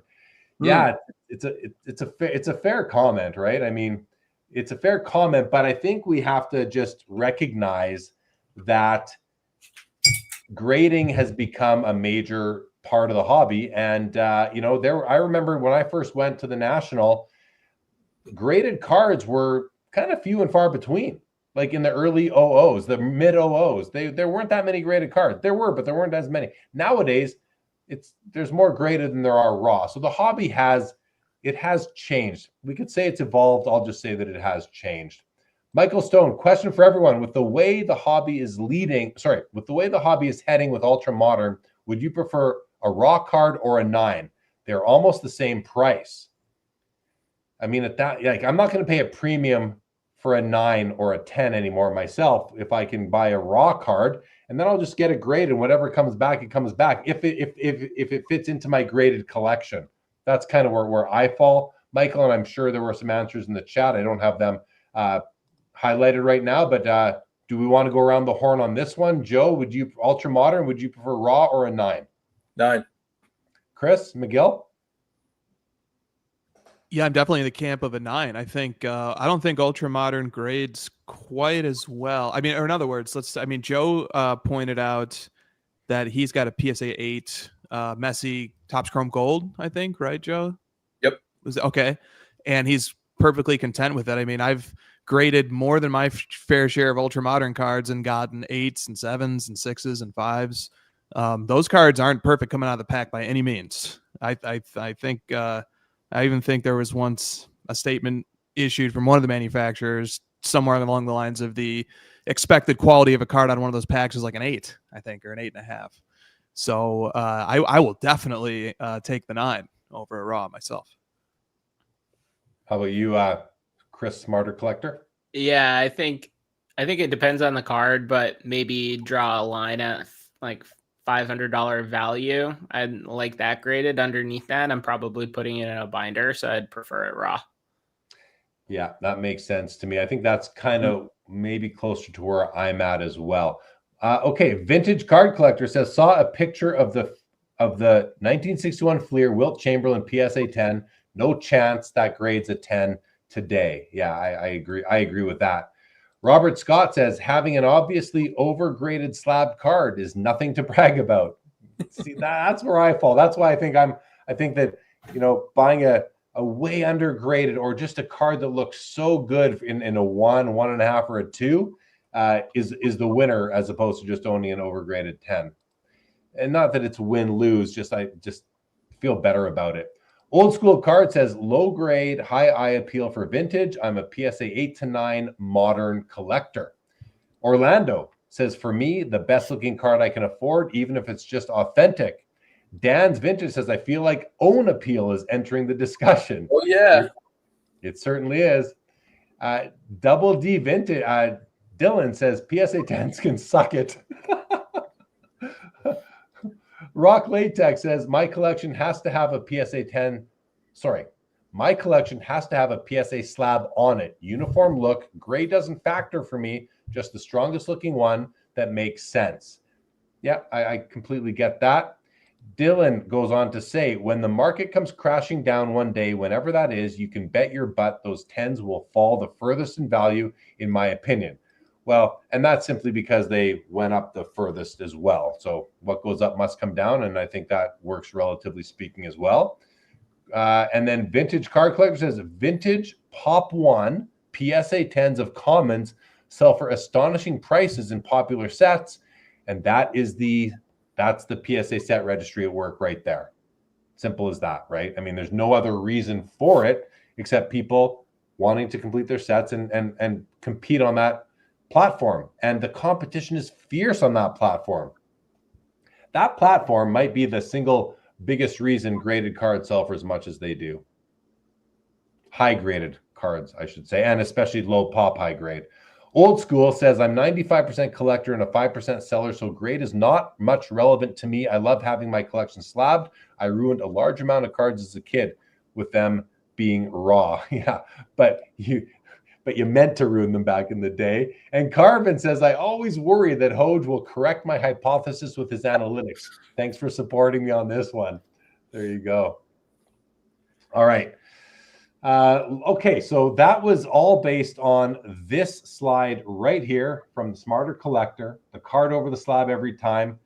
I got to admit, Chris, we're getting a lot more mileage out of these slides than I thought we were going to. So this is great. This is great. All right, the next one and the fourth and final is, and this is a good one. I feel like McGill will have a lot to say on this Ooh, one. Okay. You'll never feel 100% ready.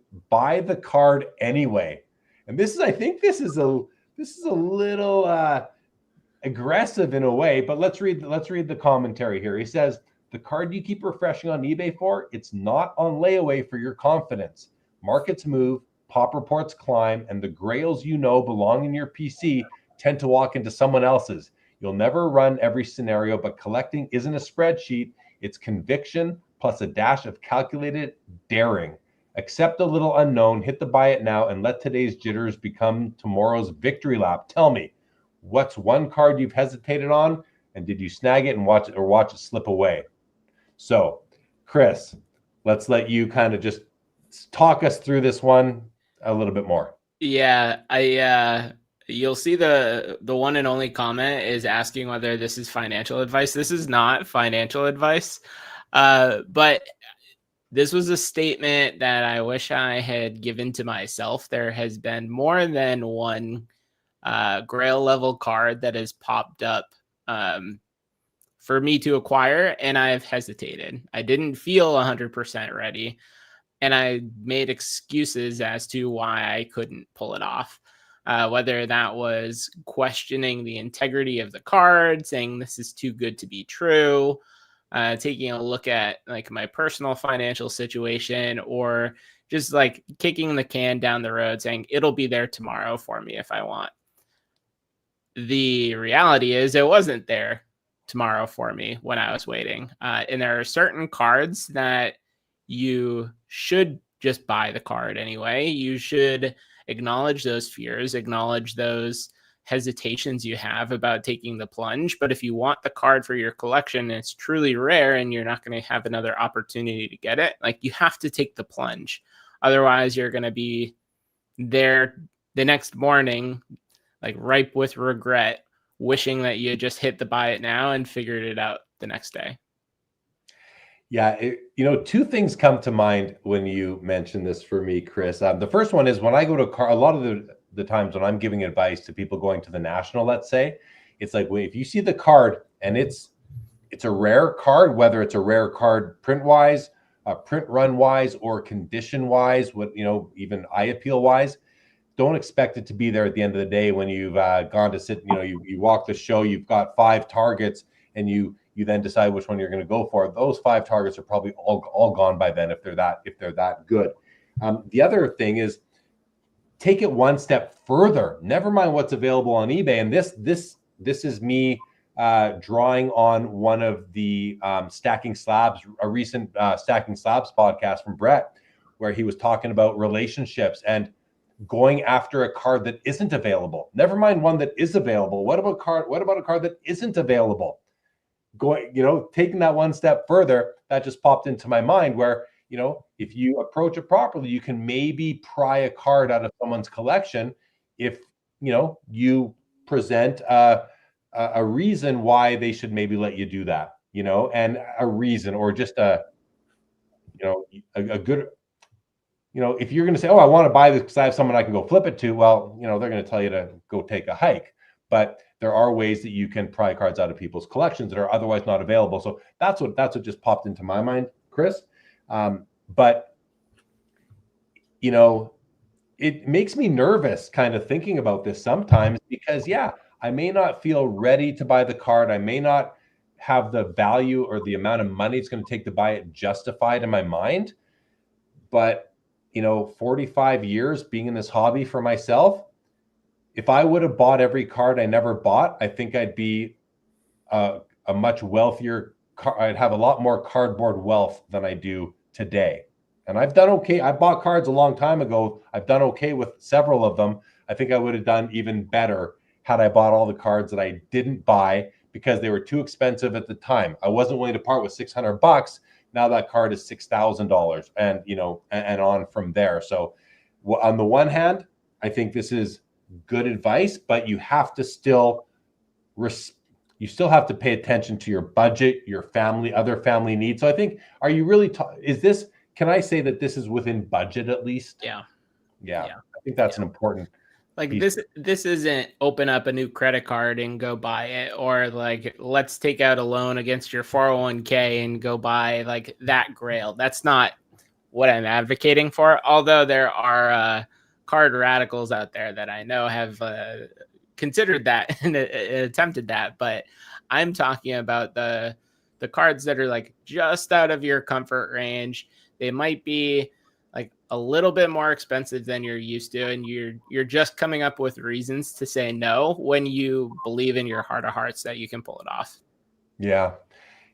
I think it's, and that's kind of what I went through with this Joe Jackson card. Although Joe can attest, I spent 10 days and probably 40 hours of just analyzing the whole situation so that I could feel ready to buy the card. And even then I went above my maximum in the heat of the moment. But so I went and I did buy the card anyway, above my max, because I learned my lessons in the past and I had the cardboard equity to make it happen. So I can agree with this. Now, I'm not going to say I agree with it across the board. I agree with it in certain cases. The card has to be exceptionally important to you, I think is also, but I think that's kind of, part of what you're saying here. So let's hear what the other fellas have to say about this. Joe, what are you thinking? Well, first of all, this is my favorite slide of all. And, back on the couch again, because I could, sort of freestyle on this point of conversation for again, 3 hours. But first of all, I don't like you guys changing the narrative of like only within your budget. No, let's not talk about it that way. Let's actually push in deeper to, you are going to have to make some life altering situations. At least, that I think is a little more interesting, but I'll just keep it relative to what you guys said. In my own world, it's absolutely the case that you should buy the card anyway if it's a card that doesn't come up very often and or ever. And if it qualifies for that, if it accords to that description, then you absolutely, it's not a question of whether you have to buy that card if that card means something to you. And maybe not to this extreme level, but I was at I think it was the first, at the time it was still Burbank Card Show, and I think it was the first one they had at the Disneyland location. Where the hell is that? In that's not Ontario, that's Orange County, I think.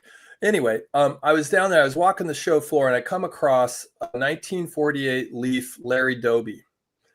And that's just not a card you see. You don't see it on eBay very often. You don't see it on some of the big vintage auction houses. You rarely see it at a show. And it was overpriced. Was it overpriced to a massive degree? I think it was probably like 25% of what I thought it should be. And I regret not buying it. And the dealer told me, he said, this is the only one in this entire room. And there are many people who, if they are aware that this card is here, will want this card. I'm firm on I tried to negotiate, and he was like, nope, not budging. I don't remember the exact number. It might've been like 3,200 or something like that for a PSA 1.5. I don't remember exactly. Don't quote me on that. But to this day, I regret it because there's just not going to be that many more opportunities for me to get into a Larry Doby. It's a high number, 48 Leaf classic. So yeah, that's my personal experience with missing. And what were we really talking about? Probably $400, maybe $455 at the max, that it was overpriced. But was it really overpriced? I'm sure it sold. Yeah. So, that's the thing. I think I even read that on your website today, Chris. It's like paying over comps, it has to happen. Our cards would never go up. So, there you have it. At moments, you're going to have to get out of your comfort zone and just push in. Agree. Yeah. I mean, I agree with everything you said, even forget the budget part, but at some, there is a point where you just have to be somewhat responsible, I think, Joe. Like, is there any part of being responsible? Or I'm talking out of my rear end to some degree because I'm very prudent, as it turns out. I don't necessarily practice what I preach, but do I wish I practiced what I preached? Sometimes I do. And you know what? Budgets is sort of a weird term because there are ways to make it happen. You use some money, you sell some cards to get it, cards that are lower down on the list. Maybe they're just value add, not necessarily, junk cards for you, but there are ways you can make it happen at times. So if the card is that important to you, I mean, I don't know that I've ever not made it happen on a card that I really, really wanted. Like I'm gonna find a way. It happened to me one time at the National where it was just a matter of cash. The seller wouldn't take anything but cash, which is the way these card shows often work. And I didn't have the cash with me. So I had to find someone to lend me cash. 5 figures worth of US dollar cash. I had to get someone to lend it to me. And lucky for me, I found someone willing to do that. And now that card, I'm just lucky that person was there to lend me the money, because that card has gone up in value 5 times what I paid for it. And I know that because I got an offer for it today. I got an offer for it today, unsolicited, believe it or not. So yeah. Chris, anything else to add to this before we go to comments? Wait, Hoge hasn't had a chance at a first crack here. We got to give Hoge his first crack. Thank you for helping me keep track, Joe, because I wasn't sure. I wasn't sure if he did or not. Okay, yeah. This slide, I need to hear the opposite of this slide. I have the opposite problem, where there have been, especially when I'm thinking 7-8 years ago, there were multiple times, many times, where I spent every dime to my name on a card and I had nothing left. and then there were times when a card would come up and I have nothing, and then just taking some extra steps to get the card then, and then sell other cards later to sort of rebalance the financial equation. And it was fortunate that this was happening during 2017, 2018, 2019. Had I taken this exact same approach in 2021, 2022, it might not have worked out at all. It might have gone the opposite way. But now that I do, and there's something about, like, in those earlier years of collection building, there's a real there's more of I felt more of not a pressure, but I felt more of an impulse to, like, I need to build my collection. I need to fill out the shoebox. I mean, I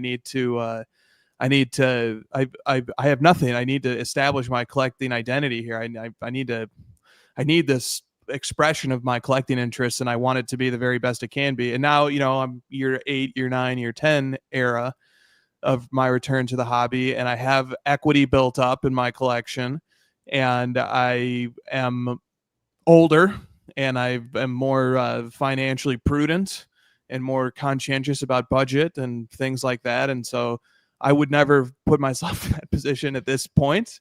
And I probably am fortunate that I most of the time I wouldn't need to, because if I want to get a big card, I can always just sell other cards. You're following your blueprint, Jeremy. I can always just sell some others to get that card if I need to. But I'm not advising it at all. And I think had the timing just worked out different for me, it would have went very differently. But man, I mean, I was literally spending every penny I had to gain cards. You know what else? And I'll say this final thing on, then I'll stop. Those were some of my favorite collecting days ever. Were those days right there.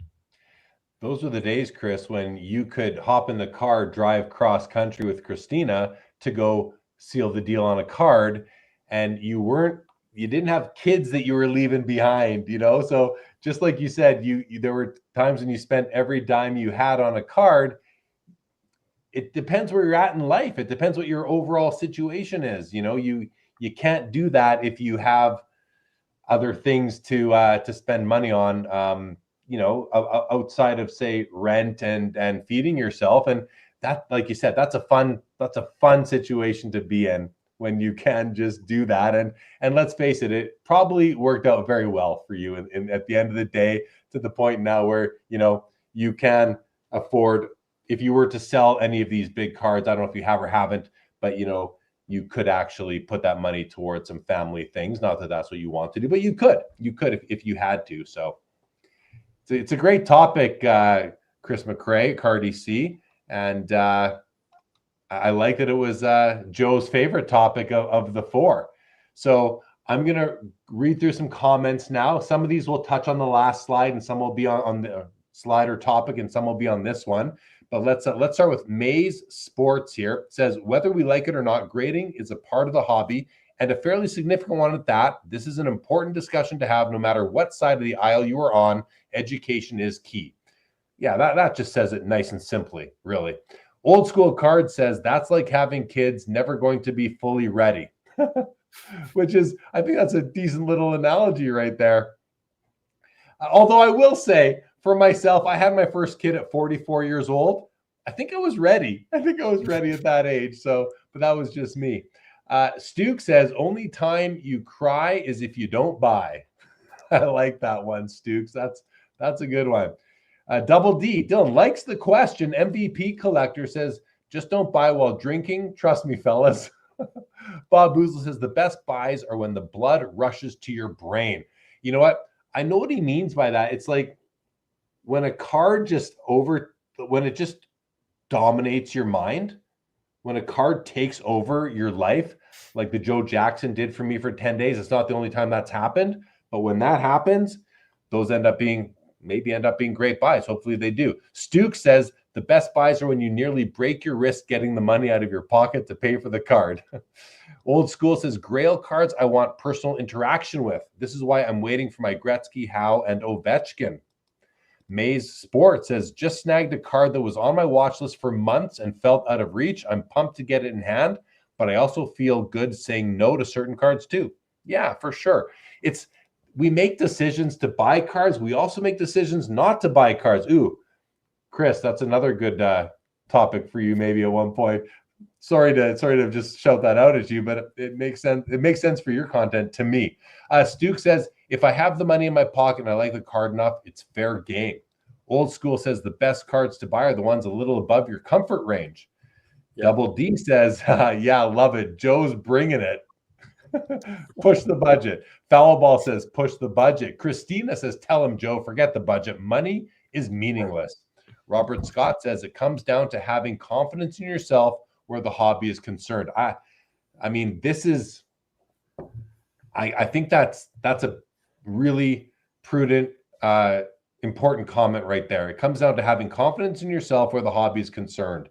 And that's why I am willing to overpay and break records as a buyer on cards, which I've done several times, because I'm confident in myself and the item that I'm purchasing.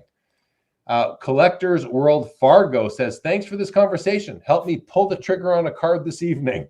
Well, we're already moving the market here, guys, with this discussion. So we'll thank everybody on the panel for that.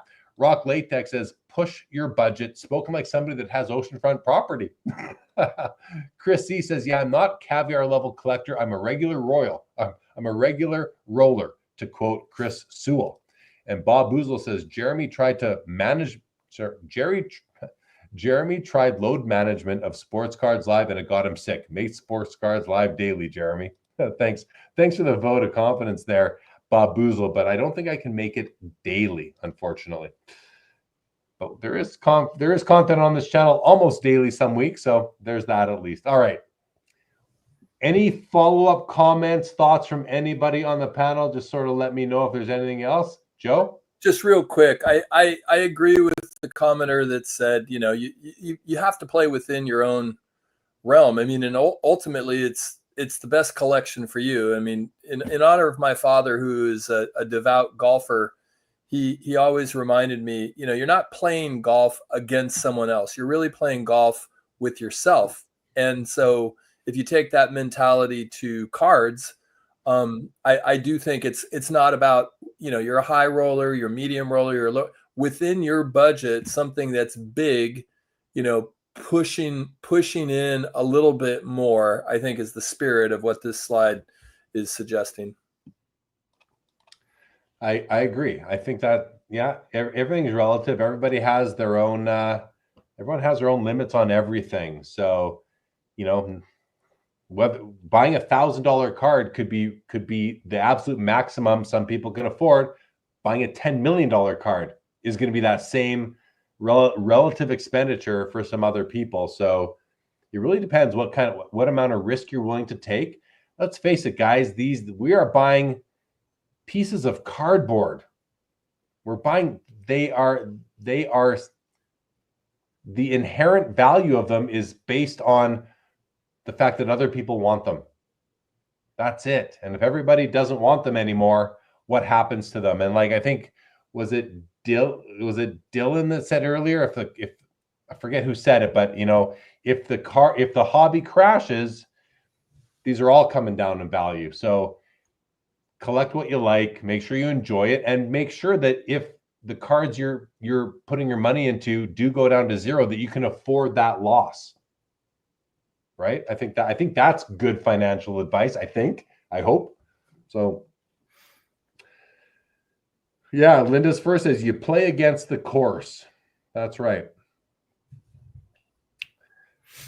Triple V here said, when you're overjoyed after an unlikely auction win, there's nothing quite like it. Yeah, when you get a card, it's similar to when you put in a maximum bid on a card, or you put in a mega bid on a card, and you win that card for 20% of your mega bid or even higher. I always feel like I'm ahead of the game, and it happens all the time. I'll put in a bid for $300 and win the card for $140. Well, darn, am I up $160? In my own world, I am, but in the real world, I'm not, right? I mean, let's be realistic about it. But how do you feel, Chris, CardDC? If you do you put in big proxy bids on a platform like eBay, let's say, and hope you win it for less? No, I these days tend to just use a sniping service. I use Gixxon. I'll put my max bid in there, set it and forget it. I have not actually gone full bore into the mega bid territory yet, but maybe I just haven't found the right card to test that out with. When you put in your snipe bid with the sniping software, though, you have to set that. So are you setting it it's always going to be dependent on where the value is at that time? Yeah. But and how early in the auction or late in the auction you're setting that bid. So if you're using that, it might not be a great question to ask you, but let's go to Hoge for a moment. Do you ever do that? Do you put in a bid that is way more than you want to pay for it, let's say, or way more than the auction is currently at?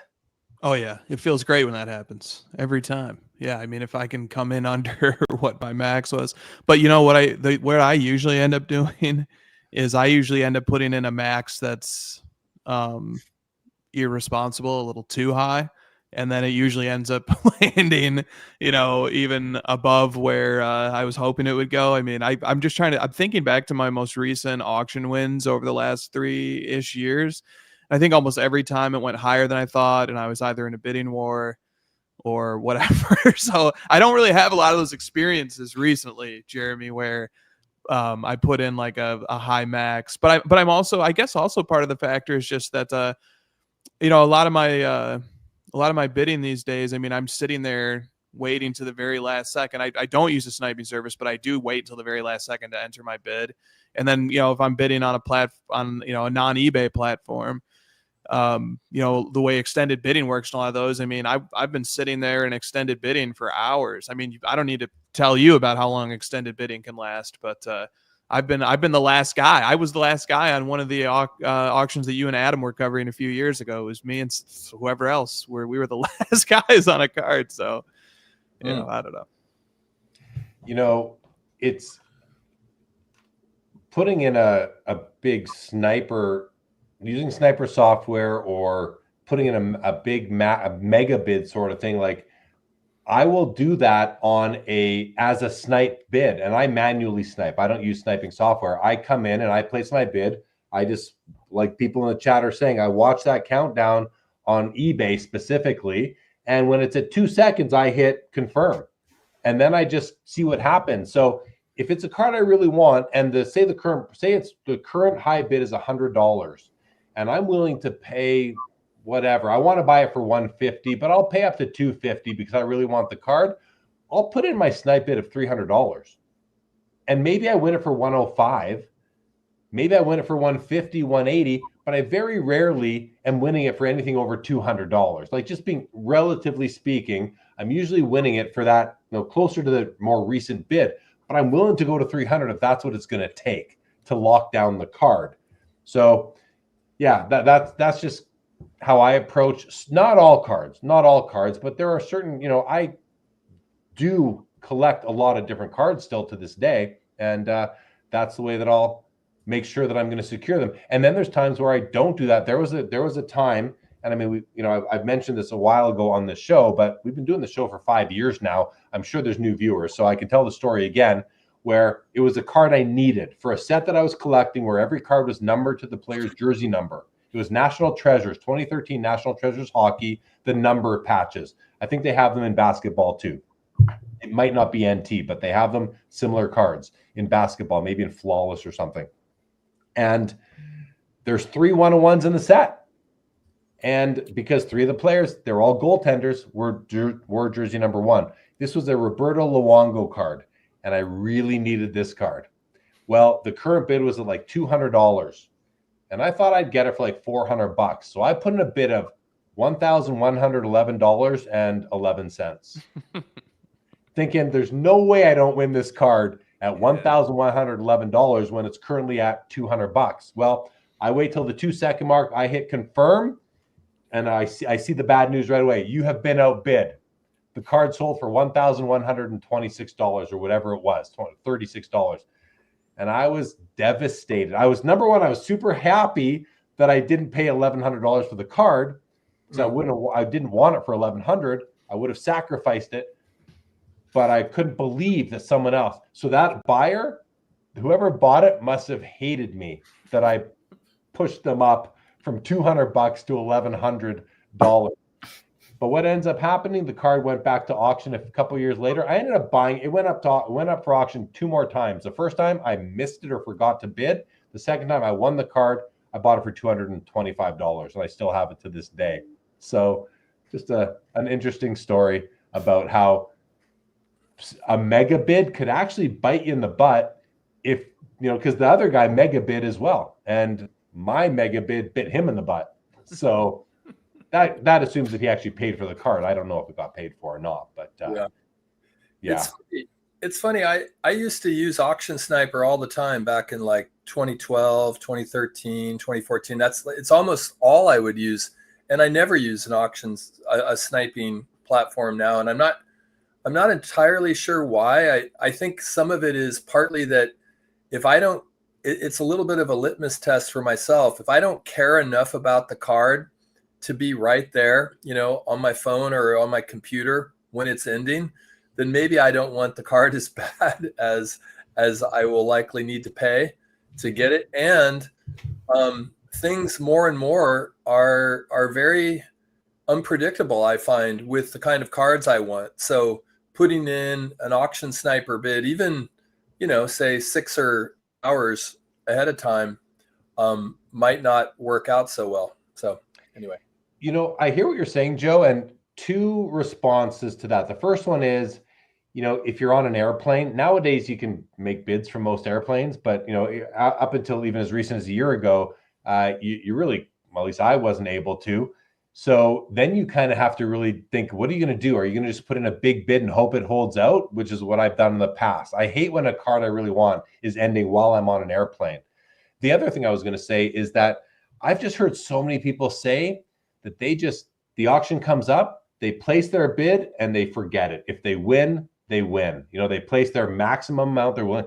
The auctions that start, the opening bid's 99 cents. They put in whatever, $600. If they win at the end of the auction, they win. If not, they're okay with that too. But if it's a card you need, you just really, really, really want, then, you got to be there watching it. And if you happen to be without bidding abilities, you got to make other arrangements somehow. Get someone like Market Fund Your Cards could bid for you. Get someone to bid for you on it, whatever it takes, right? So how about you, Cardi C? Chris, any thoughts on this discussion? Yeah, it has me thinking about what the best sales methodology would be in order to maximize the value of a card. Like if you took all of the motivated bidders who wanted to purchase a card, put them in the same room and said, okay, you're going to bid on this card, to like find out what the true value is, where would it end up? How much higher, or I guess the only option is higher than a regular auction would that end? I don't know. I don't think you can actually pull that off in real life, but it's a fun theoretical exercise to see, okay, there's a disconnect in the people that are seeing the auction that are live versus the theoretical complete buyer base that would be motivated to acquire a card. And I guess that is also why comps are just one data point when you're trying to come up with. In this situation, you would have people that are putting max bids in or mega bids, and you drive up the value to a number that you might not actually want to pay. So yeah, just had like my mind spinning as you guys were talking. And layer on these consolidation services like Fund Your Cards, who helped me with my Joe Jackson. Like I was thinking about that. Without them, I wasn't buying that card, which means without them, I wasn't bidding on that card, which means without them, that card sells for less.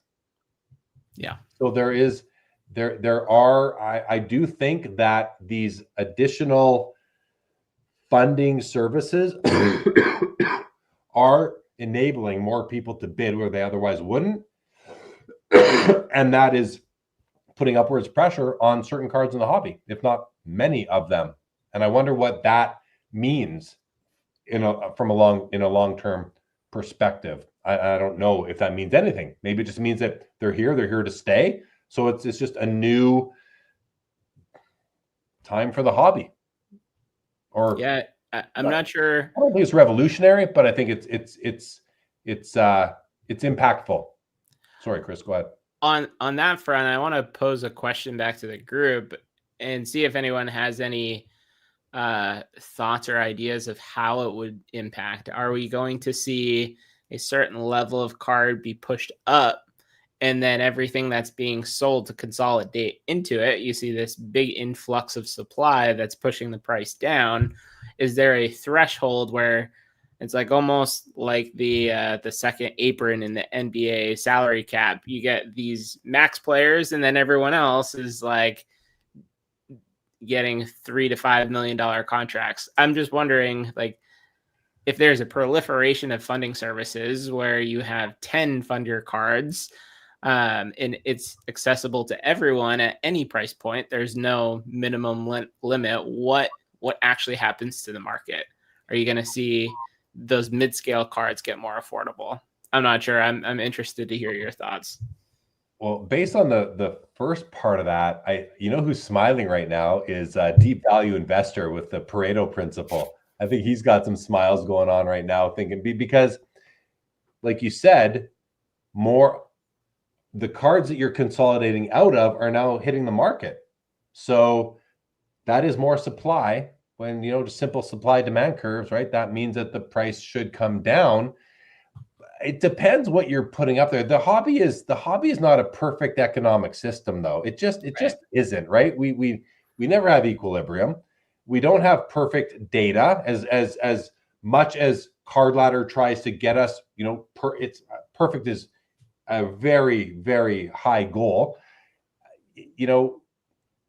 There's so many different people collecting so many different things at so many different times. These are not commodity. Like you think about financial markets, they are efficient systems and they are almost always in equilibrium. And this hobby it's not the same. It's not the same thing. So when we think about these things and we try to, especially guys like us, Chris, who have a background in careers in finance, accounting, looking at these things, this doesn't fit into that.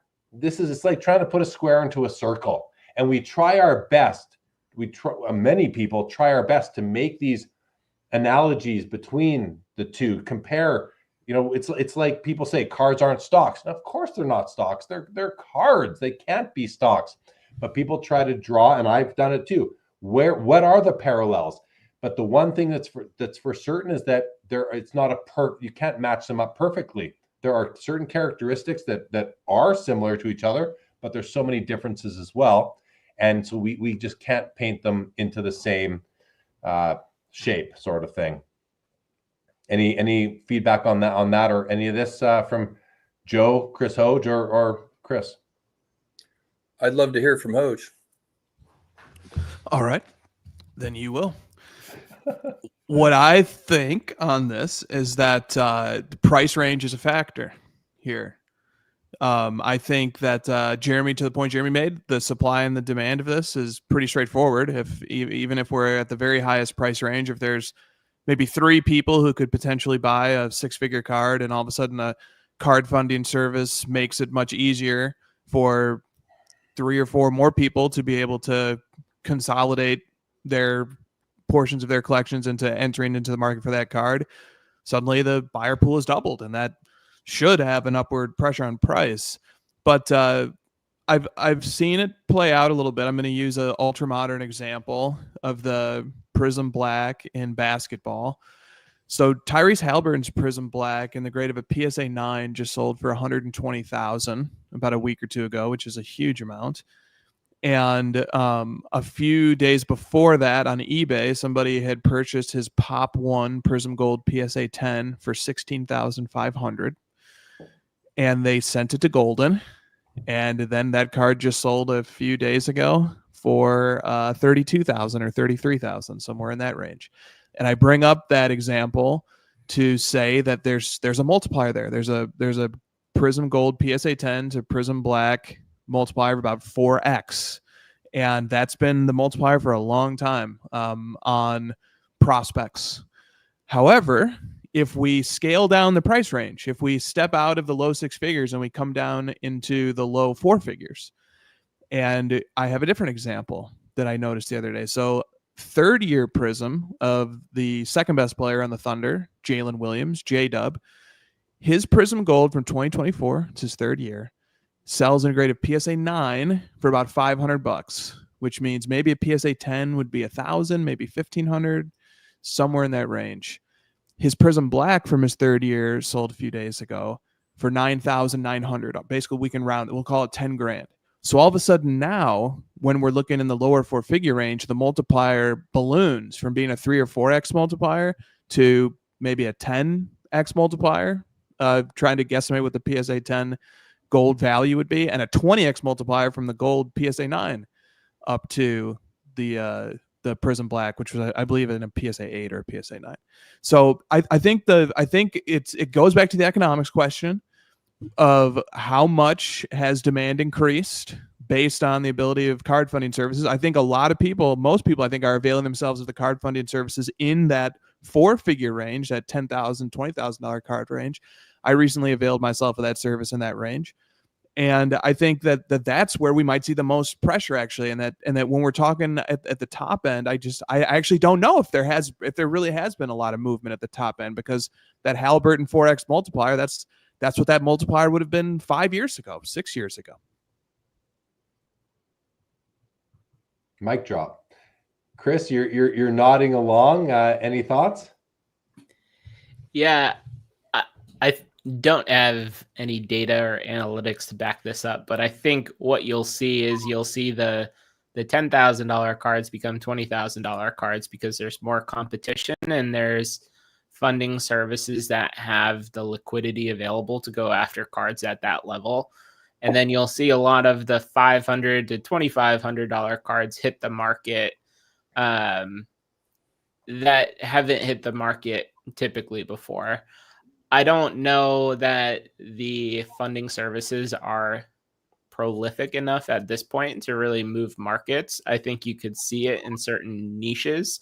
Like if all of the SGA collectors are using funding services to get into a bigger card, and there's a flush of SGA blue prisms that are coming, like that's going to drive the market down. But I don't know if we can speak in generalities.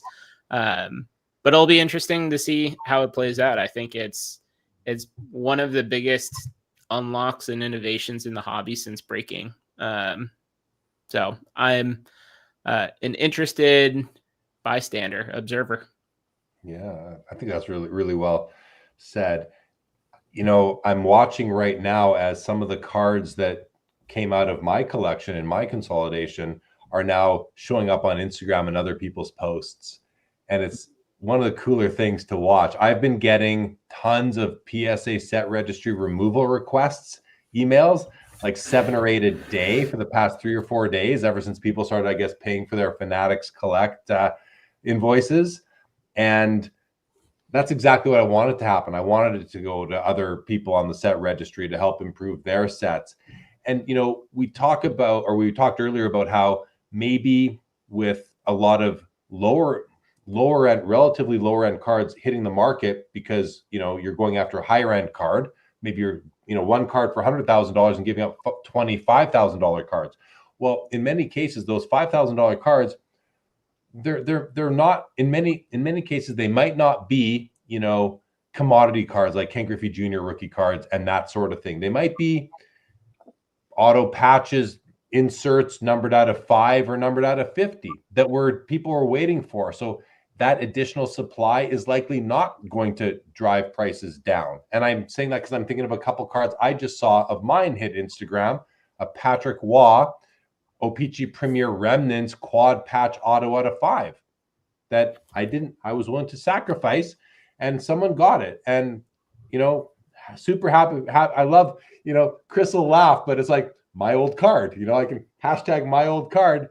I can put that on there, but it's really like, I'm just so happy to see someone else enjoy it. Like that really, I've always said this, if you go back to my earliest episodes, one of the greatest pleasures of being a vendor at a card show is placing a card into a collection of, not with a flipper, not with a repacker, in a collection. I'll sell to those guys too. Like certain cards, I'll sell to those guys too. But there's a great pleasure in putting a card into a great collection. I know I'm not alone in that, and I feel like part of my process gave me the ability to do that, but like a couple hundred times, you know, all in one fell swoop. So that was pretty fun for sure. It's nice to see. Being a hobby organ donor. It's not organs you're giving out, but cards. They find a new life in a different collection. Yeah. Jeremy, I think there's a cultural collecting question there that I think people probably all have wondered about at some point or another. Any of us who have sold a card and then we've seen it show up in somebody else's collection publicly or at a show or whatever. What is the right courtesy or decorum to use when acknowledging, if we even acknowledge at all, that I used to own that card, and like it can be a nice moment of camaraderie and sharing a hobby experience, but I think it can also, I can like very quickly go over the line and start sort of stealing the spotlight, and you know, this card belongs to somebody else now, and it's their card to share and be excited about. And so what do you think the line is for me as a collector, for you as a collector, for anybody as a collector, when we see our old card somewhere? How much should we talk about it and discuss it, and how much should we just play the background and just maybe not, or you know, maybe not even bring it up? That's such an interesting question, Chris. In the world of Instagram, I think this question really falls in the Instagram community, right, where people are so excited to share their cards. Some people do it as, incoming. They don't even wait till they have the card to share it because they're so excited for the addition into their collection. I don't have an issue with that. I think it's wonderful that people love these things as much as they do. But to your question, I mean, I think there's a balance, and it's not something that I really think about too much, but I think there's a balance. And I think even for myself, like, I'm not going to go on to their post and just make a comment this long, but I will say, this was my old card. I'm so glad that it ended up in a great collection. I think that's what I said today to somebody. I don't think that's stealing their thunder. I think what you're trying to say is, like, let these people have their moment their moment of glory, sort of thing. Let don't steal the spotlight from them because it's not your card anymore. To me, it's a camaraderie thing. It's like you said, it truly is. That's what it is. It's like card bros, when we own the same card. To me, it's like, hey, it's similar. You're not card bros, but it's like an adoption process. I don't know. I don't know if that question's how relevant that question is. I don't know. Have you seen it be an issue in certain places, or let me rephrase, have you ever been put off by somebody who it was their old card? And by the way, Chris, I know you got to drop off soon, so just if you want to do that now, it's fine. If you want to wait for this question to come to a conclusion, that's fine too. Good. Okay, let me let Chris jump in if he wants to opine on this topic at all. I'm interested to hear if anyone's been in the situation before. I haven't personally seen any cards that I've sold pop up again elsewhere, but maybe I got to look a little harder. But go one step further. Do you think is it off-putting for the old owner of a card or at what point would it become off-putting for the previous owner of a card to try to steal the glory, if you will? Yeah, I think it depends on the card, but I think for certain cards you buy, you acquire rights and privileges to present that card publicly. This card is mine. I'm bringing it out. I wish to get the benefits of owning this card through the court of public opinion. If someone is trying to steal those benefits away from you because they once owned the card, I think that's where it's crossing the line. But that's a lot of speaking in abstracts. I don't know what that might look like in person. Maybe it's just someone heckling you, hey, let me see the card. Let me see the card. I know you have it at the show. I miss it so much. It's all right, step off. I'm just trying to enjoy the card in the show. Thanks for selling it to me, but it's not yours anymore. I don't know. Yeah, that makes sense. That makes sense to me. So let's go back to you, Hoge. Yeah, I'll give the etiquette rules that I follow. And I think one thing that matters a lot is how many steps removed am I from the sale of the card. If it's my direct sale to the next person, I feel comfortable and I wouldn't take any umbrage if the shoe is on the other foot to come in there and say, glad this went to a great home. Really happy you got this card. It's a truly amazing card. I'm going to miss it a lot. Something along those lines. Those are genuine, authentic sentiments. And, I'm sure it will look nice under the comment to that card that I think those are nice things to say about a card and about a collector. Now, if I see an old card of mine that I'm 3 or 4 or 5 steps removed from, it's sold to somebody else and it's sold to somebody else and it's sold to somebody else again, I don't think I'm going to come in there and be like, man, really glad it found its way to you. I sold this card 8 years ago and now it's finally yours. That could be a cool provenance story. Yeah. But I might save that for a private discussion. That might be more of a DM scenario where I message a person directly rather than putting that on blast, because at that point I'm kind of commandeering the narrative of the card and I'm saying well, you have it now, but guess what? I can talk about the 8 years before this or whatever. So I that's kind of where I draw the line etiquette wise. I didn't think of that when I was responding to it at the beginning, but that makes a lot of sense to me. There is a point where,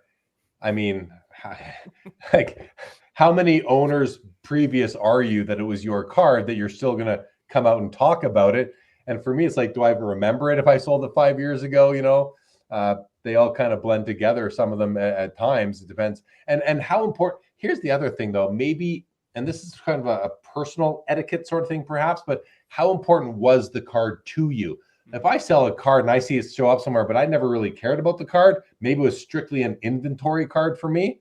I bought in a collection and I cherry picked my favorites and the rest went like, I'm not going to mention anything about that. You know, the only person that needs to know that you bought it from me is the person that bought it from me, but no one else needs to know because I never cared about that card. But when you're selling, when it's an important card to you, and then I see it, I sell it through wherever, eBay or Fanatics Collect, and someone buys it and it pops up. I was waiting to see that card, especially in my current Joe Jackson process. I was waiting to see that card somewhere. So I'm definitely going to speak up and just say, hey, my old card, I'm glad you enjoy it. I'm glad it ended up in a good home. I'll continue to do that. I don't think there's anything wrong or off-putting about that. But if it's 2 years from now and I see that card pop up again, I'm not saying anything to anybody. You know, it doesn't, at that point, I don't even know if it's a cool provenance story unless it's a really, really special card. But Chris, I don't want to keep you here any longer. If you want to drop off, please go ahead and drop off. Actually, I do want to keep you here longer. There's one other thing I just want to get your thoughts on this Connor Bedard Shield that got pulled, and even the amount of the offer that went out for it, 90,000 USD, and the importance of the card itself. You know your hockey. What are your thoughts on that? And we'll come back to the other discussion if we need to with Joe and Chris Hoge. But before you go, because I know you got to go, Chris, your thoughts on that Bedard card, please. I think one, it's incredible it was pulled this quickly. Two, 90,000 US dollars is very strong. I actually just popped open the Cup 1 of 1 sales history, sorted it by highest price. That would be the third highest Cup card ever sold, behind a dual shield auto of Ovechkin and Kane and a dual shield auto of Gretzky and Lemieux. I think Bedard's sophomore campaign was a little underwhelming, but because of the sort of the delay and the release of the cards, he's still the hobby darling until at least Celebrini and Lane Houston's Cup RPAs come out. I'm interested to see what the buyer or the owner thinks, whether they're going to think they can get more for it on the open market, or whether they take the bird in the hand rather than the two in the bush. Yeah, I'm curious as well. I think it's a very strong offer. I would sell immediately. Yeah. Now, just because you went, I also have Card Ladder. I had this prepared going into the show tonight. I had this going on. My search was simply NHL Shield, and not only the Cup, just NHL Shield. And 90,000 USD would put it at the fourth highest NHL Shield ever sold. And only, so the first one is an ultimate Gretzky. The second one is the Cup Ovechkin and Patrick Kane. And the third one is the Cup Gretzky and Lemieux. I don't see Connor McDavid there. I don't see Nathan McKinnon, Cale Makar. And then it's even the one after Gretzky Lemieux. The one after that, well, it's the same card again. Gretzky Lemieux, 73,000. It's a couple times it's the same card. And there's Cale Makar at $22,800. It's not even the Cup, it's ultimate. So it's a huge number. Now, what was your search, Chris? What was your exact search term? I looked up the Cup 1 of 1. I just looked up McDavid now as well. McDavid does have a bunch of sales over 90K. His Cup RPAs sold over 100K a couple times, with the high being July 2022 of 228,000. And his ultimate Shield rookie sold for 305K. So it's not quite McDavid level, but that 300K sale was in May 2025, like last month. Bedard still has a long way to go to get to McDavid level if he wants to like approach 300K. I still think 90K USD is, like you said, a really strong offer. Yeah. Definitely. Okay, Chris, I just wanted to get a little bit of that Bedard Shield talk in because I know you collect hockey cards and wanted to make sure we cover that. Yeah, one last plug for Karn and the folks over at Slab Sharks before I drop. I do cover their auctions every every Monday. So I go through the Thursday auctions that end, and they had a bunch of big Bedard Cup sales last week. So keep an eye out Monday afternoon for that post. Going to be taking a look at where some of those cards sold in comparison to other players and other cards from the set. And people can find this on Instagram on @thesmartercollector, no underscores, one word, the Smarter Collector. Yeah, guys, follow the account if you're not. I do. One of my favorite follows on Instagram. And as you can see, we spent a couple hours talking about the posts on there tonight. We'll do this again, Chris. So thank you for coming on. Appreciate it. It's been great having you. Thanks for having me, Jeremy. I will be at the National. So anyone who's in Chicago at the end of July, we will see you then. We'll see you there. All right. Thanks for everything you do, Chris. Great presence in the hobby. Really appreciate everything you're doing for the hobby. Appreciate it. Thanks, guys. Take care. All right. Let's go back to this discussion about, my old card. And it can get sort of, I've seen examples of people doing it where it does get a little nauseating at times. And I think that's even what brings up the question from you, Chris, really is, is there a point where it's like, just let the person enjoy their card, but I think we've arrived here tonight at not like anyone has to follow what we say, but for at least you and me and Joe, maybe a framework at least to abide by, to not steal the thunder. And I don't want to steal anyone's thunder. So I want to make sure that I'm not inadvertently doing that. I don't think I have, but if I have, call me out on it. Let me know, hey, you might have taken that one too far, sort of thing. But it's like you said, Chris, for me, it's a camaraderie thing, and it's a connection thing. It's a build a relationship sort of thing as well. I often, like, I've sold cards before that I wasn't willing to sell to one person for whatever reason, but the next person that came along, I was willing to sell it. And it's not a price thing. It's literally that specific card and that specific potential purchaser. I wanted it. The one card that comes to mind is my original Mario Lemieux rookie card that I bought in 1985 for 25 cents. I had it graded in probably 2008, came back at PSA 8, and I acquired a 9 later on, and I sold that 8. I regret selling it. One of my very few sales regrets. And somebody wanted to buy it from me, but I could tell they weren't buying it for themselves. They just wanted to buy it, and I wasn't, nah, it's okay. I'm going to pass on your offer. I'm not going to sell it. And then someone else came along, and they wanted it so badly. It was the perfect card for their collection. They showed me other cards that they had, and I basically put them through an adoption process. Like, show me the family that this card is going into. Like, I want to know. I know this is just pieces of cardboard, but we are not rational human beings at times when it comes to this hobby. And I was maybe not rational there, but that was my feeling, and I'm okay with it. So, yeah.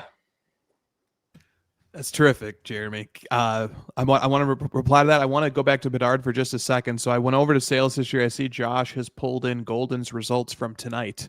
Wow. And Bedard's highest sale of all time happened tonight on Golden. It was the 2023-24 Upper Deck Ice Exquisite Collection 0304 rookie autograph patch. So it's like a flashback design. Not familiar with this product or this set, but I am definitely familiar with what 0304 Exquisite looks like. And it is the Bedard. So this is clearly an insert card. It's some type of flashback Exquisite RPA. It's a 1-of-1. It does not have a shield. It has a really nice looking 2-color patch though. And it sold in a grade of PSA 8 as a 1-of-1. Sold for $51,000. There it is, $51,000 for that card. Yeah, that record will be broken. And just for clarity, what this is it's almost unfortunate that PSA puts ice on there, because I'm almost certain that the back of the card has no reference to the ice brand. This is a what do they call it? It's a product that is issued across many different products. So Exquisite is inserted into ice. It's inserted into the cup, maybe black diamond, and it's usually, I think it might come in its own pack, in some like a 1-card pack within the box. You get one ice, you get one exquisite with your 8 packs of ice and 1 pack of exquisite, sort of thing is how that might work. So you're completely right. Yeah, I'm looking at the back side, looking at both surfaces, and the brand that is referenced on both sides is Exquisite Collection Hockey, and the manufacturer's Upper Deck. Yeah. And those are the brand here is Exquisite. That's also replicated on the front. The card's theme or the card's type is Exquisite Rookie Autograph there on the front, and then on the front and back, the brand logo is Exquisite Collection. Right. Which, see, it almost it I think it somewhat hurts the card that PSA puts ice on there, because it's not an ice card. It's an exquisite card. It's I don't know. I don't like that. I think that should be revisited by them, but maybe it's about the provenance of where the card came from, because it did come out of a box of ice, but it came out of an exquisite pack within an ice box. It's very strange. I know you'd love to put a framework around that, Chris, and maybe, yeah. Dude, I haven't been this excited all night. My brain is fired. The topic of classifying and cataloging is my favorite topic. I know it. So yeah, that's that is a beautiful card. It's an important card, but is it that will be the cup shield that was just pulled will break that record. I mean, it's already, in essence, the record's kind of been broken, because a bona fide offer has been made on that card for more than $50K. So okay, anything to put a bow on, at least within the panel, on the whole my old card discussion? And Joe, did you have any thoughts on that? I don't think you've chimed in on that one yet. I mean, usually I'm just on the sidelines crying when I see a card on IG that I used to own that's like, oh, why did I sell that? I liquidated it in a moment of, but the corollary I have, what I'd like to be is, when you're as a surfer, sometimes you sell surfboards, and sometimes they may cycle through, they may go through the surfboard vortex. And you'll be like, wait, is that my board?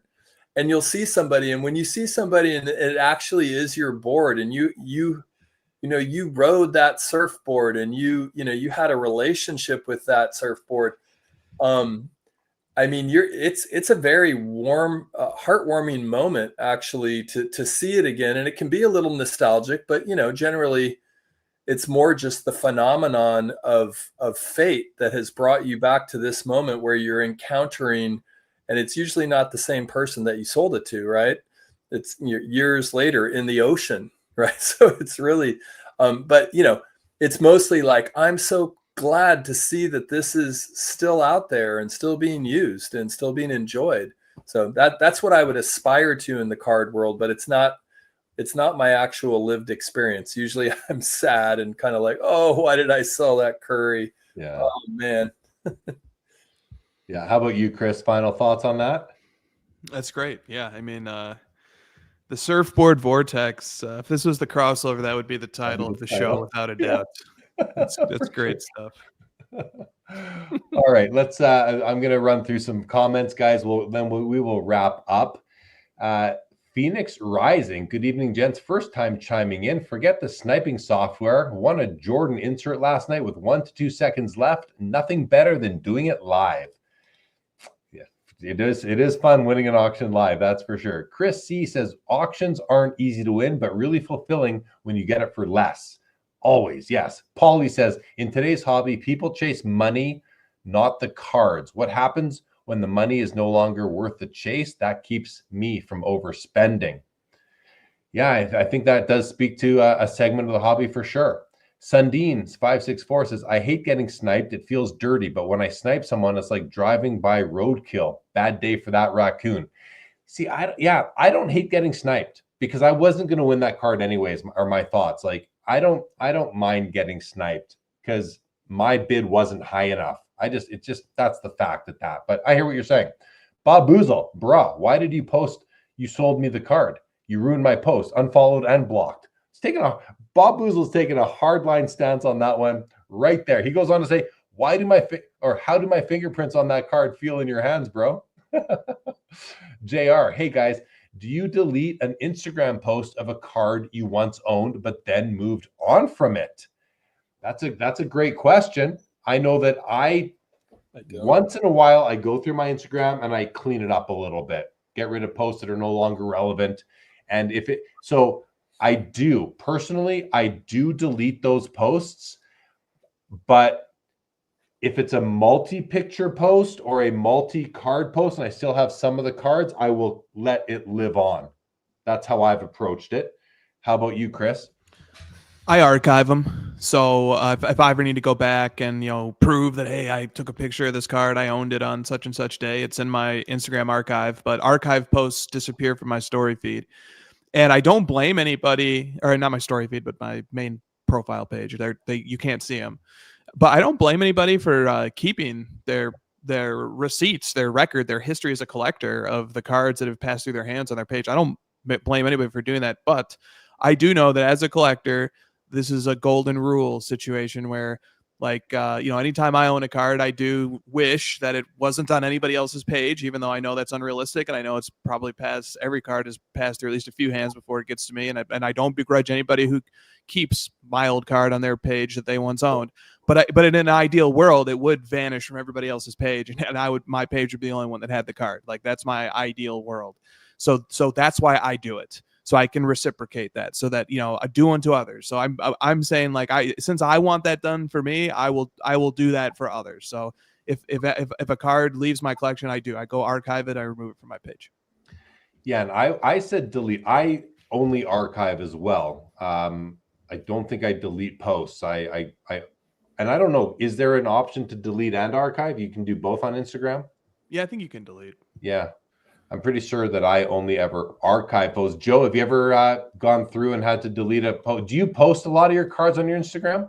Not too many. I mean, a few here and there. It's more just kind of like timely if something's going on in the world that speaks to a particular player. But this is actually making me think about it. I'd never really even considered that, what you guys are talking about. So this is helpful information for me.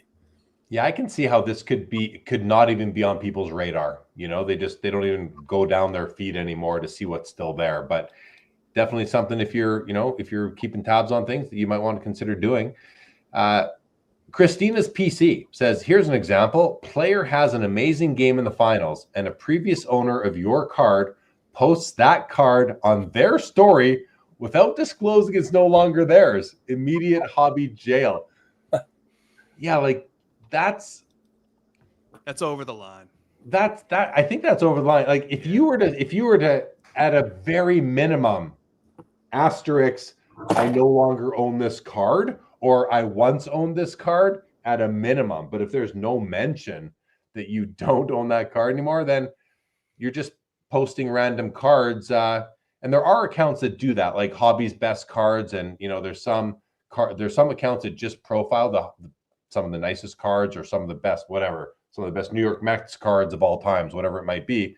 I kind of give those guys a pass on all this if that's the purpose of their account. But if it's a collector account doing something like that, I agree with Christina. That's a little bit over and these are rules of etiquette that we're kind of coming up with as we go, as the Instagram community continues to proliferate, right? So yeah, especially if it's a shared community. So if I sold a card to somebody, we both have Instagram pages, we're aware of each other, we share common friends and collectors and stuff.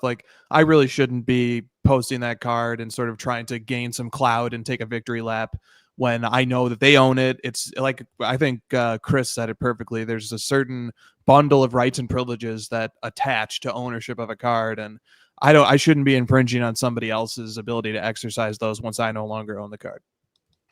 Yeah, I liked how he put that as well. I'd never thought of it in that context, but it does sort of frame that whole kind of mindset for sure. Bob Boozle just wants everyone to know that no surfboards are allowed on the Sports Cards Live Road to the National Series. Thank you, Bob Boozle. You're like my personal security guard. I love it. Stuke said here, I have bought cards back from people that have bought the same card from me. They might have it listed at a lower price. Yeah, cards do tend to boomerang here at times. And here's an interesting comment. I want to get your thoughts on this, Chris. MVP Collector says, I don't have Instagram. This sounds like a popularity contest. And I would have said I want to get Joe's thoughts too, but Joe just isn't as active on Instagram. So I think I'd like to hear your thoughts on that, Chris. There is absolutely a component of that. Yeah. I mean, it's social media, like just because people are doing cards on it doesn't stop it from being social media. There is certainly elements of clout chasing, I would call it, but popularity contest works too. Yeah, I don't think I could say it any better than that. It is a social media platform, and just like on Facebook, seeing all your friends on their beautiful vacations with pictures of their beautiful families, but like people always say, you're only seeing them at their best. You don't know what's going on. So someone might be posting their best cards that they might not even own anymore, but we don't know what other cards they have. We don't know about their junk cards to go back to Cardi C's earlier post. Right. Exactly. Yeah. All right, guys, we're good to wrap up. Unless any other thoughts or comments, Joe or Chris, that you wanted to mention or had in mind for tonight? No. Okay. No. Good. All right. All good. Yeah, good show. Wonderful show. That was fun. That was really fun. Well, let's a thank you to Leighton for popping on. A thank you to Chris he's also Cardi C on Instagram, and as you know by now, the Smarter Collector. And just a reminder, I'll be back tomorrow night for the Fanatics Collect All Sport auction ending watch party, which I gotta say, the auction ending watch party, I'm not so happy with that verbiage. I'd like to find a better name for that. But anyway, that's what we're calling it for now. You can also catch most of the auction shows that I do, as well as the Fund Your Cards show, on Sports Cards Live auction nights. That is a new podcast that I just launched last week with just those. So it's not going to clutter the Sports Cards Live podcast as well. If you just want more of that kind of content, you can get that there on podcast. And Wednesday, Miller & Miller is an auction company in Canada. I'm going to be doing an auction preview show with them on Wednesday, and Thursday is another Fund Your Cards episode, Fund Your Cards show with Mark from Fund Your Cards, which we talked about them quite a bit tonight. So check those out, everybody. Happy Father's Day to everybody out there who is a father or has or had a father, to all of you out there for sure. And we'll just read some final comments from you guys, and we'll wrap this up. So great night for the chat tonight too. Yeah. Thanks, chat. Thank you, chat, for all the participation. Killer night for the chat for sure. But you know what, I gotta say, the topics really brought that out too. So the topics were great, and most of those were from the Smarter Collector tonight. So that was awesome. Thank you, Jeff McMahon. Good night to you. Bob Boozle, I am Sports Cards Live #1 king of show for second week in a row. Attaboy, Bob Boozle. Yes, you are. Linda's first. Thank you very much. We're already, congratulations to Bob Boozle. That's the best. That's the best. Linda's first says, you're a champ pushing through, and I thank you. This was it's funny. I said to my wife earlier, she goes, how are you going to do the show tonight? I said, I don't know, but I feel like I'll be able to do it. Like, just, once I sit down in the chair, things kind of change in my head. So but we got through it for sure. Thank you, Laura. Benny Cromwell, thank you so much. MVP, thank you. Yankees fan, everybody else. Thank you, guys. Hit that like button on your way out of here. You can listen to this on Spotify, Apple, wherever you listen to your podcast, guys. With that, this episode of Sports Cards Live is now over. Good night, everybody.